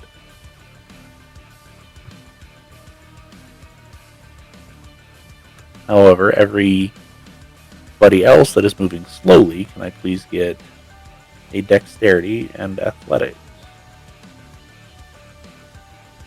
And yes, that would include Shiloh. That's a foul, by the way. Okay, so Steven, you get hit. You take 1 point of superficial damage. Does Shiloh still get the bonus, or is this straight dex and stealth? Dex and stealth, because they are just firing randomly. Is it stealth or athletics? Or athletics, sorry. Yeah, dex and athletics. I rolled nothing. I am going to burn a willpower to re-roll that. I will Yeah, not. so Tory, you take 1 point of damage as well. Is that enough to break chameleon skin? No. I got 2 successes. Okay. That's good enough to dodge out of the way. The door that you are going through, definitely the door frame blows up in front of you. However, you kind of like duck a little bit lower and make your way through, and you make your way out. Beth's already gone. Here's all the gunfire. However, Steven, I would like to know what your immediate reactions are to being grazed by a bullet. Lunge forward and attack. Okay, dexterity and melee, please. There are 4 officers, if you're curious. Six. Oh yeah, you absolutely just eviscerate one of them. There's not a whole lot of like holding back on that one.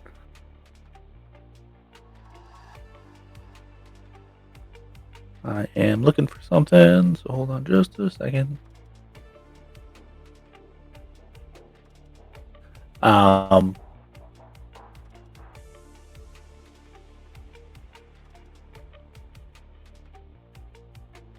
Okay. Cyril kind of looks at one of them. It's like, stay still, would you? I'll get to you in a minute. And walks over to another one. And will certainly attempt to do some damage.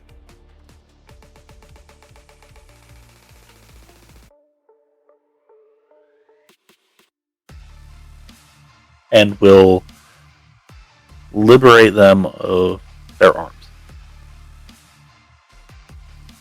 They fall over screaming. And she's like, oh, that's unfortunate. And they will, well, the one that can still move will attempt to fire at Steven because they're closer. So Steven, dexterity and athletics, please.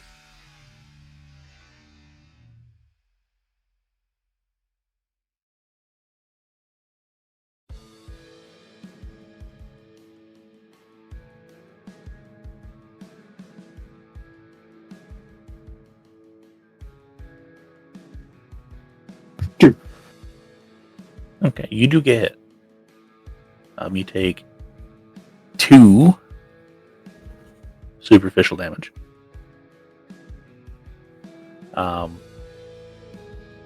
However, it kind of goes back to all of you. What would Tory like to do currently? Still just stand by and watch? Yeah, if there was only 4, she's not going to interfere. Okay. Steven? Get the one that shot at him. Okay. And I'm not going to roll for Cyril because the other one is paralyzed. He just makes it quick.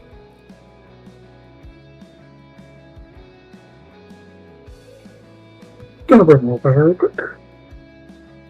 Okay.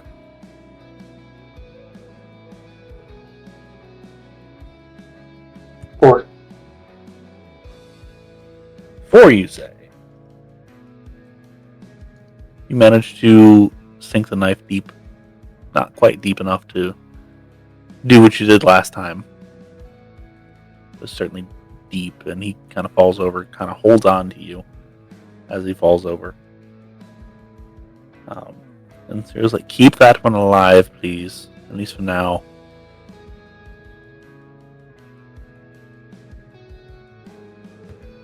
Steven will put pressure on his wound. Okay, so you leave the knife inserted and kind of hold it down. And guy just kind of looks at you and is like, "What are you?"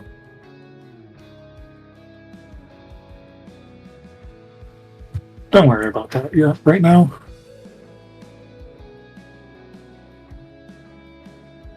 Cyril comes walking over and the claws retract into his body yet again. Good job, Mr. Harris. Now, officer, and he kind of grabs the badge and Gomez.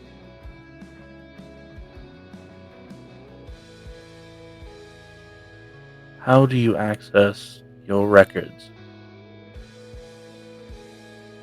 It was like through the computer. Oh, good.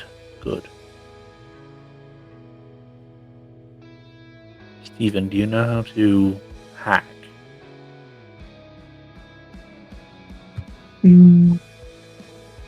Not really, fortunately.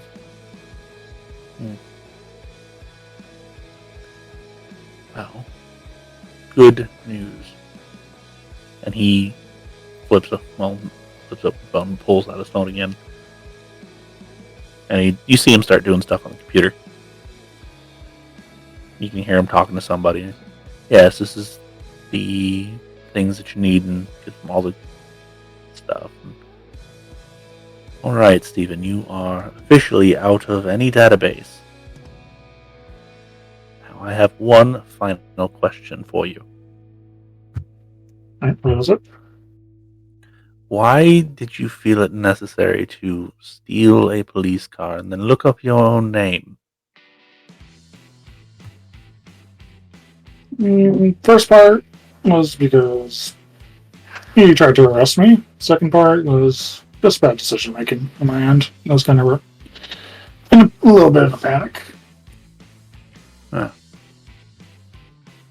Well, we're going to make a deal tonight. You start making better decisions, and I won't eat you, literally. Payment is such. And he cuts his thumb open and sticks it out to you. It's like, you will be bonded to me for the next 6 months. If you don't accept those terms, then you will work for me directly for the next 1.5 years. Bonding, you will be mostly allowed to do your own thing, but if you work for me, I have plenty of things that need done, and I believe you're just the man for them. So, make your pick, please.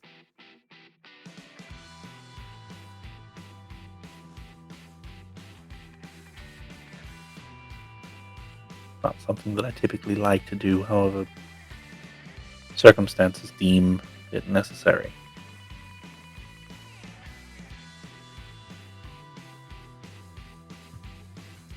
So 6 months is the deal? Yes, just 6 months. If you're one that stays bonded longer than normal, I'll make sure that it's all but null and void.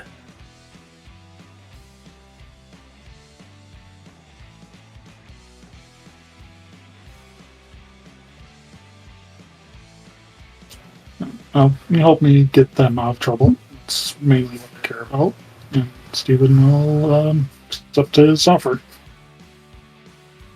Alright. And it's just a first level bond. It's not anything crazy. But he does actually bond you. And he's like, now, don't do anything like that ever again. Understand? Yep. You're lucky I'm more lenient because I like Tory. I don't like the rest of you. Not really. Fair enough. I tolerate you because, well, association. Also, I have somebody that's willing to make you all disappear quickly. Tory's already met them. That stays between us. Okay? Okay. Would you like to meet them? I can have them here in roughly 5 minutes. Or we can start walking now. Let's start walking. Good choice. Hush is difficult. And he will walk down the road with you. Tory, you have been present for this entire exchange. That she has. She did not do anything to stop it. Okay. What would you like to do at this point? Is Cyril's driver taking care of the vehicle? Cyril's driver booked ass. Tory. Pulled a Beth and just ran the entirely opposite direction. Okay. Are there any other vehicles around here currently? No, just the 2 police vehicles. Okay. And the limousine. The police officer is currently on the ground. Radio has been destroyed, as with the rest of them. And they are kind of writhing on the ground right now. Can Tory finish him off? You kind of wait a minute, make sure everybody's gone. And as you walk up to them, another vehicle pulls up. It's an unmarked, not overly conspicuous vehicle. Windows are rather dark, and it opens up, and through the darkness you see the same individual, bald, really creepy, and they just smile and wave. Hungry.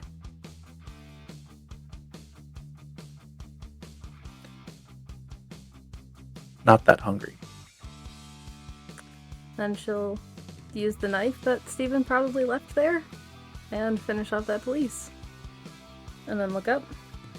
Are you here for the package? That too. Why are you here? Because I wanted to make sure nothing went wrong. I never left. Yeah. Good. At least somebody has a bit of sense.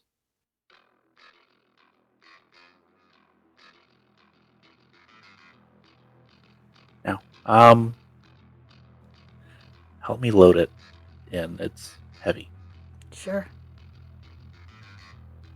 When he goes to the back of it, flips the seat all the way up, and pulls out a very large box. And Hush could probably handle it himself. Easier too, though. Yeah, it's awkward. Loads it into the back seat as you lay it all the way down. Then he grabs a package out from the passenger side, walks back over to the vehicle, puts it in the middle of the vehicle. It's like, you might want to run. You've got about 3 minutes. I'll take care of the cop cars too. Yeah. Can I get that rouse check, please? Pass. I'm doing good. Oh, man. Man. Alright.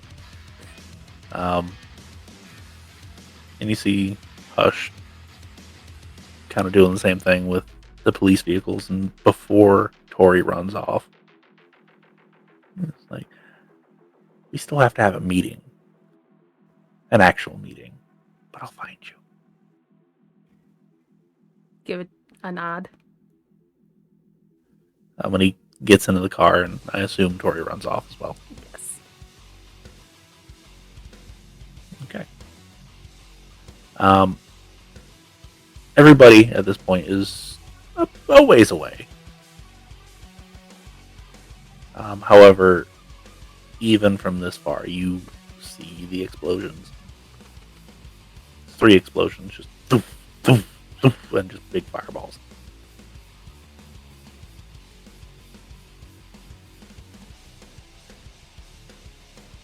off on the horizon. I need to know what everybody is doing for the evening. Cyril has dismissed Stephen at this point. There was a lot of expectations laid out, but basically it boiled down to don't do things that might get us caught, or don't do things that might get you in the center of attention with mortals. Kindred are fine, poke those buttons, but mortals not so much. Didn't want to make it his way back to 99 Bottles, just in case everyone was meeting there.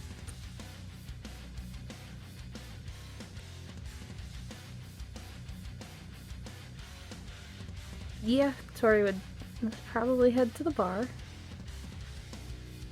Shiloh would find a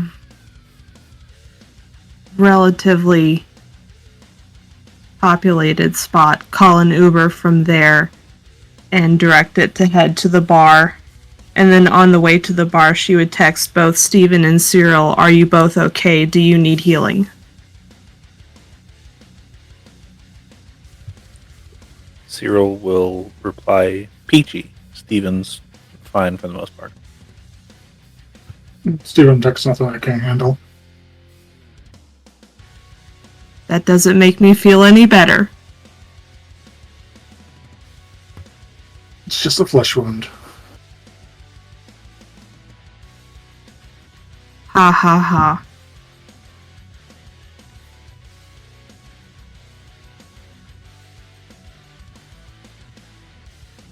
Yeah, I guess Beth would also slowly head towards the bar. Okay. It takes about an hour for everybody to show back up. About 2:30 at this point. You show back up. And waiting for you is actually Barney.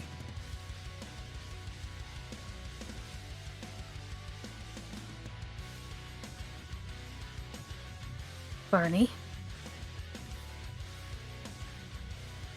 What in the hell happened? And why were they after Stephen? Tora just starts grinding her teeth. My And, beast like, got clenching what her the beast fist. wanted.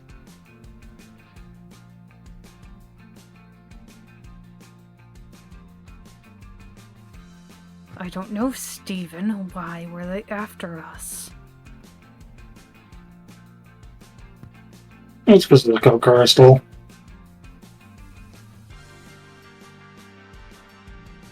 Next time you do something like that, just let us know. We'll make sure it never shows up in any system.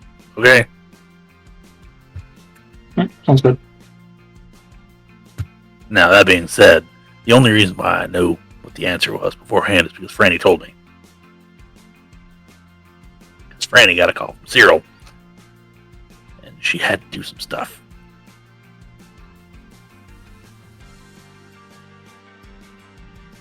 Well, Tory, so thank you. Yeah, apparently you don't exist. And Tory, you still don't exist. Right. And Beth, you need an actual license. Yes, I know. I need a really good mask. I need to try to get a hold of what was his name again? Reverend? Rufus. Yeah, that guy. I texted him, but he never texted me back. So I don't know what happened there. He was pretty busy when I left Detroit, so I wouldn't be surprised if he had something going on.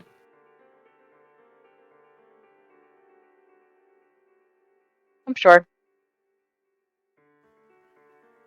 Well, you already got that taken care of. We've taken care of you, Stephen. Tory, would you like a fake ID? A good one?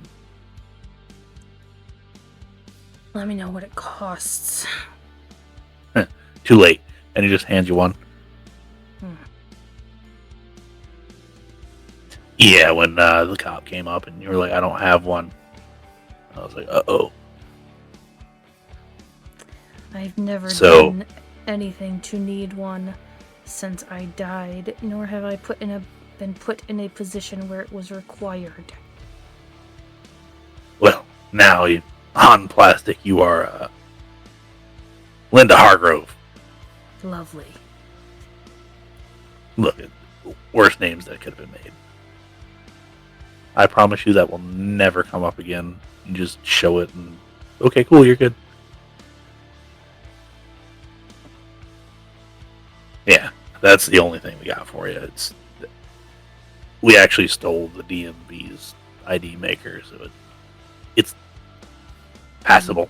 And what do I owe you for this? Consider this payment for dogs. Okay. Still had that other one that was out there, and I was like, this is a good one. It seems like a 1-for-1. Fair. Now, everybody okay? Like, we don't need to do any more stuff. I mean, I got shot, but other than that, I'm fine. Do you need healing? Wait, no, I can't. I will be fine. It's just minor. Okay. She'll like pull her shirt aside and just like grazed her side.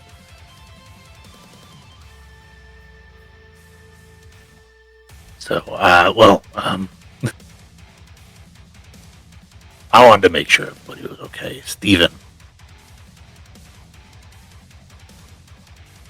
do you have a fake ID? Yes, I do. Got it from some other mouse. Let me see it. Yeah, Steven will hand it over. He kind of goes through it, and you see him texting Franny. And he kind of chuckles a little bit, and he hands it back to you, and he's like, you can keep it if you want. It's a legitimate, thing, but I wouldn't. Why? You're on some list that you don't want to be on. Certain offenders list.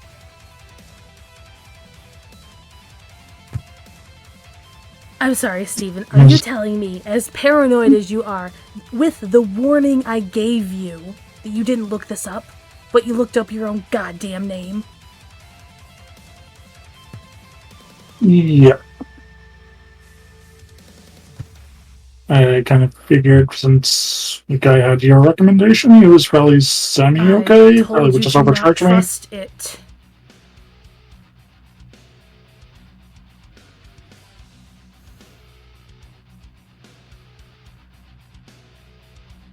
Tory looks like used it for anything. 5 seconds away from punching him.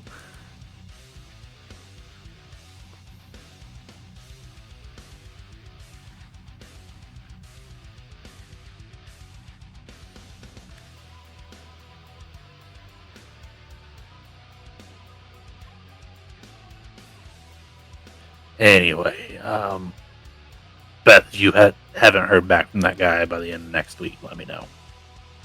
We'll work on it locally.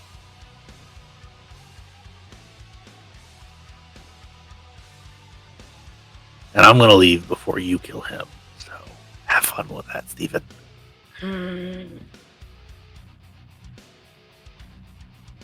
Red, you're coming with me. It's like, damn it. And Red pops back up. Hi, Red. Hi. At least he invited me this time. And at least you knew I was here.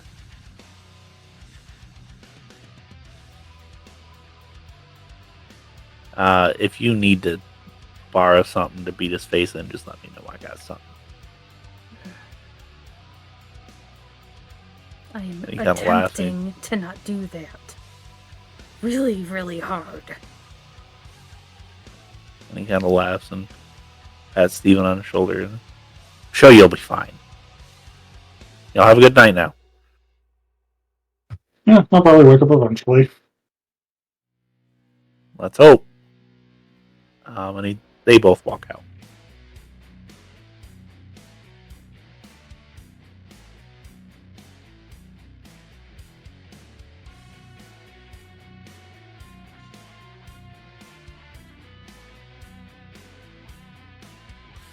What did we learn tonight?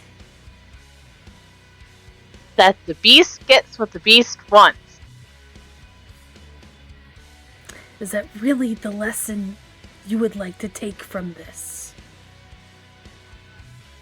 I didn't say it was the lesson. I said it was a lesson I learned tonight. Because if that is the lesson you want to go with, you do not want to know what my beast wants. If you really wanted us dead, we'd already be dead. I'm sure.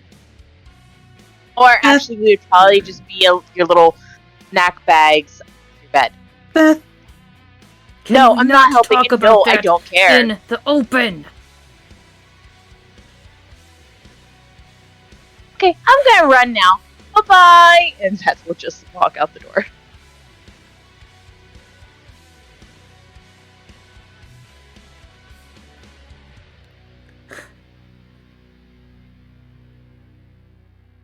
Tori's gonna take a walk Shut- before she does something bad.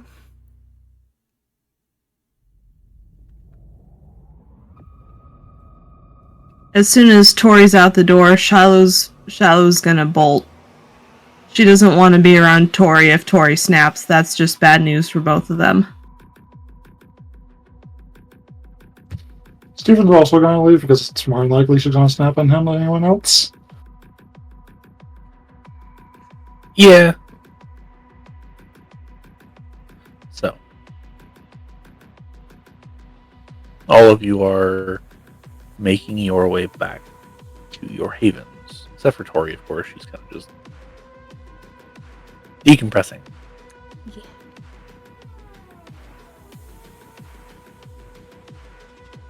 And Shiloh, you get a text message. And it's from D. And I figured I should let you know. Found a place and I'm going to live by myself for a little while.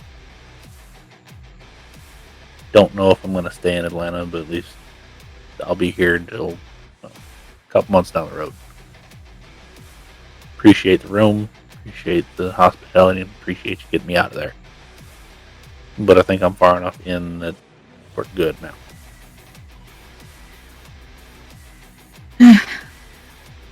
Well, if that's the case. Sorry it took so long. Stay in touch. No, it's fine. It's to be expected.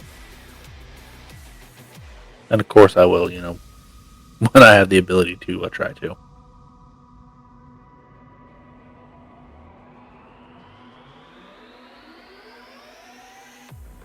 And Beth. You make your way by the garage. And Gramps is still sitting there. He's actually working on the Japanese sports car with the flying Dorito engine.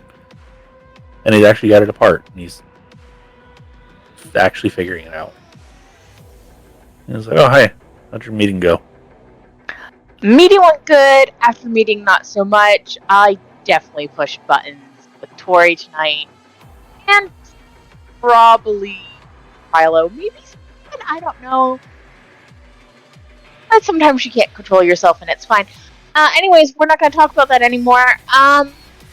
Is Johnny's car ready? Or did somebody already come by to pick it up? Yeah, it's ready. It's been ready. And right about that time, somebody pulls up out front. Walk inside, inquiring about Johnny's car. Gramps gets the keys, hands them over. Payment is given. Plus a substantial tip.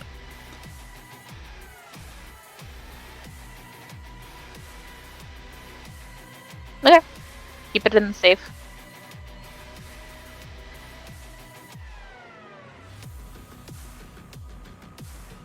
But yeah, Gramps is like, so, we got help. We got advertisement. We've got a business license. We're really gonna do this thing, aren't we? Seems like it. Try to keep everything on the up and up, and try not make sure that there's absolutely no reason for the what is it, IRS? Is that what it is? To come looking at us. Yeah. Well, and he actually pulls out a beer. And he's like, I know you don't drink, so You're fine. I would offer. It's good. Let's BS and work on this horse car. How's it going? You look like you were reading, I don't know, Greek or something earlier. Yeah, the rotary engines are weird. I've never worked on them before, but they're good. I've only worked on one or two before, so I feel you on that.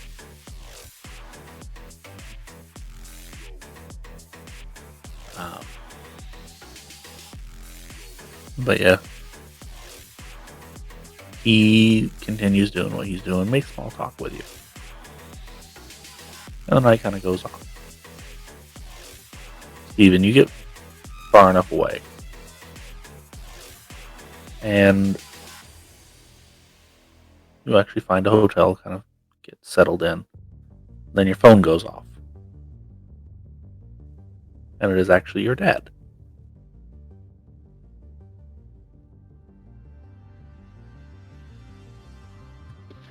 I go to voicemail. Okay. Voicemail comes up. Hey, Steve. I know we ain't talked in a minute, but if you've got a little bit, next couple days or whatever, I want to talk to you about your mom.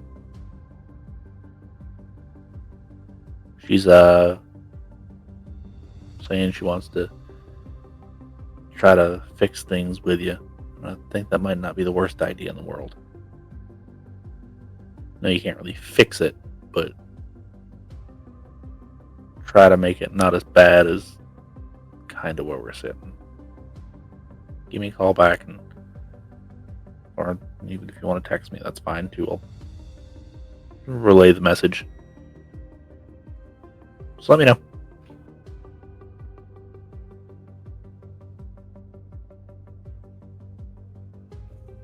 And it hangs up at that point.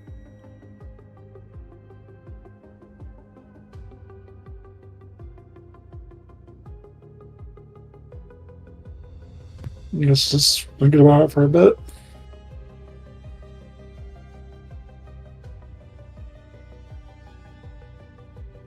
Okay. Then Tory. You walk long enough that you actually do somewhat calm down. Rather than just accept it, you kind of calm down. Where would you go once you actually calm down?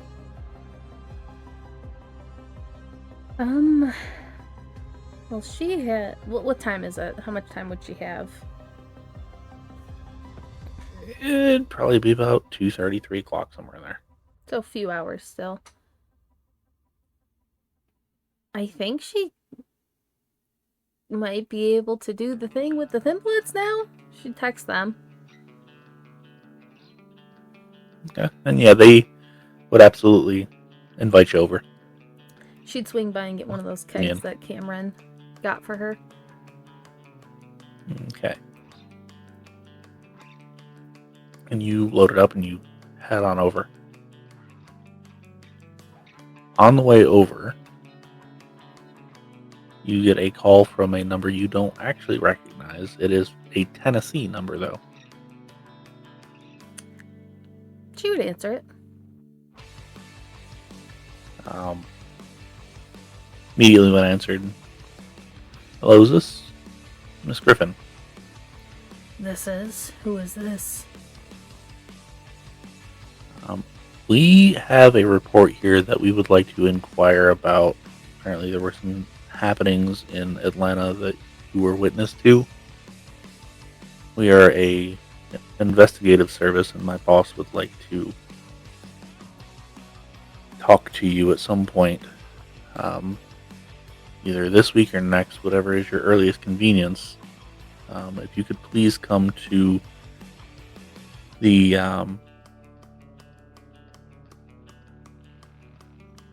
Jefferson Public Library after hours, of course, and ask for the director. I don't make it a habit of skipping states unless I know who I'm doing this for. We received the report from one Mr. Timothy.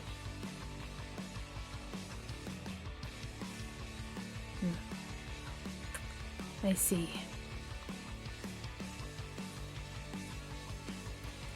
Right. Our director is extremely interested in what you know and what exactly happened. That is very much a frowned upon affair. Yes, I have recently learned that. So, when did you say? the earlier the better. However, we understand that you have affairs that might need to be put in order. So, at your earliest convenience, plan on being here for at least 3 days. Give me a couple days to finish things up and I will be leaving. We will be waiting for you with a bated breath. Right. Thank you. You have a good Pleasant morning. evening. Morning.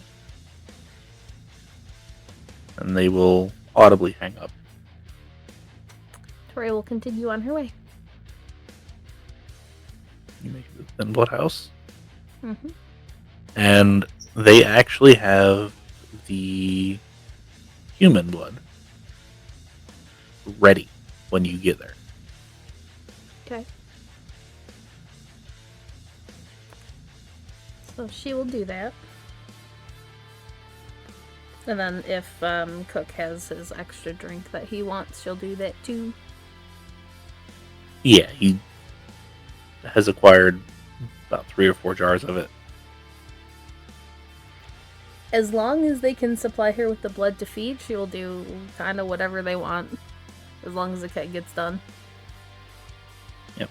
They are willing to give you whatever it is that you so need. If you don't want reinvigorated, they will get you fresh. I'm sure that's better for her. A little bit. It's reinvigorated doesn't necessarily mean warm. Right. That's the preference. Yeah. And yeah, they get a couple people around that apparently they feed off of quite regularly. And they pay fairly well to, you don't see anything, you don't hear anything, you don't say anything. Okay. Tori's not gonna mess with their system as long as it's working for him, so. Okay. So, I believe it's intelligence and blood sorceries, we said? I do believe.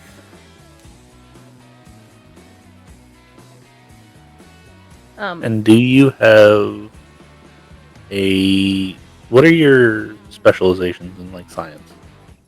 So, let's see. In medicine, I have hematology, and science is genetics. Okay. Add 1 for the medicine. Okay. Am I doing a rouse check, or how are we doing this? We are going to hand wave that because you have a food source right handy. I'll still roll with 1 blood dice, just in case.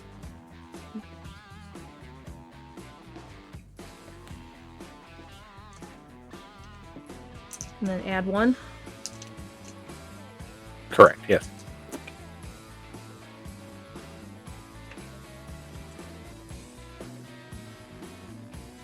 I'm doing the small roll pools because those always tend to roll better for me. Except not this time. I only rolled 2. Well, that is good willpower enough to... Yeah, you can absolutely willpower that if you want to. Only 1 more, so 3. Well, that's good enough to at least last through the weekend. Would she be able to know that, or is that something she's got to discover? She's done it enough now that you would know that. Okay. Is that for everything or just one of the things? That is for the keg. Okay. The rest of it won't last longer than 2 days. So, if you want to roll for the other one, by all means, but you don't have to. If they're going to go through it that quickly, it's not a big deal. Yeah, we'll just say that you do the thing and it makes it work. Okay. And you feed as needed. Were you at 1? Yes, I've been at 1 all night. Okay. Just wanted to make sure. And you remain at 1. And you have made a keg Cool. to distribute as you so see fit.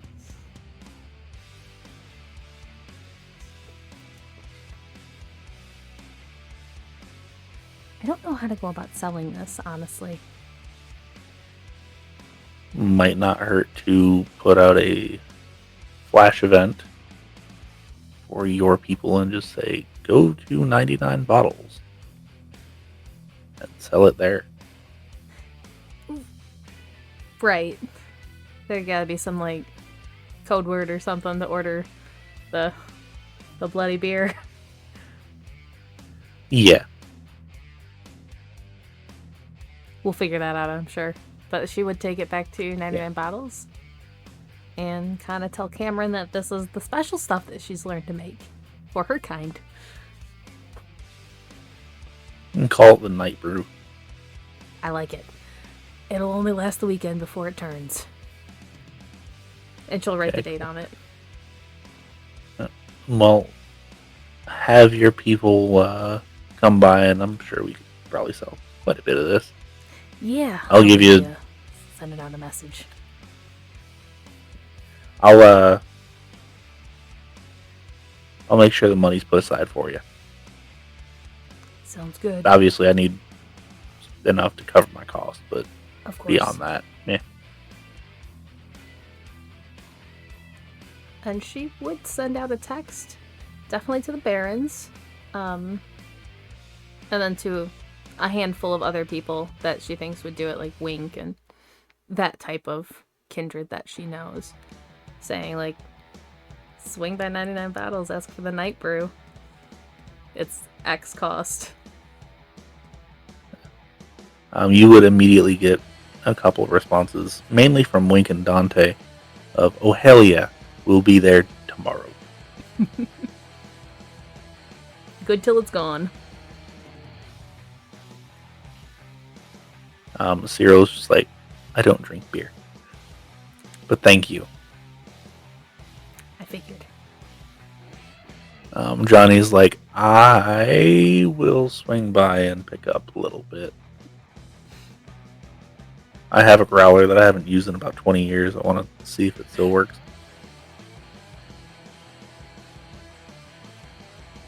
As far as like the other people that you have contact information for that you put it out, there is definitely interest. And there are inquiries of, can I tell other people? So long as there's part of us and won't cause problems. If problems are caused, I will fix them. Okay. Well, they're going to be really busy. Good to know.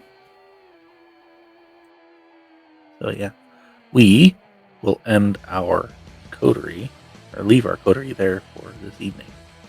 I'm sorry, can I do one last thing really, really fast? Yeah, sure. What do you need? Okay, thank you. Beth would like to text Johnny at some time while she's like, oh crap, right, I forgot about this. Just text Johnny and be like, yeah. A lot happened. Kind of made everybody angry. Forgot to tell them about the offer. Doing that now and text. People may or may not trickle in as they can. Okay, bye. And then he'll do a group message. Oh, so Johnny said Javier is willing to give us new readings if you guys want them. Could go tonight or he'll be here for a few days. Go at your guys' leisure, I guess. Bye. Tory will not answer.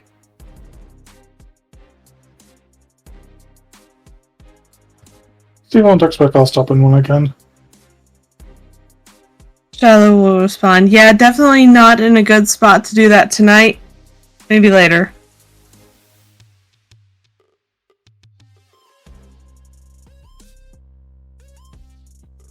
Okay. So there is where I am going to be leaving our coterie for the evening. So, on to our normal announcements. Total Party Krit has all of the things that you want/need that relate to this. Has all the links to all of our games, bios for us, our players, our characters, not our players, our characters. As well as rundowns of the games in general. We are going to be getting together a bit of a recap for everything that has happened so far. So that will be a thing that we will be working on at some point. I don't know exactly when that's going to come out, but with our typical fashion, it'll come out eventually. If you have been on our Discord lately, which not a whole lot of people have, and you should definitely join us,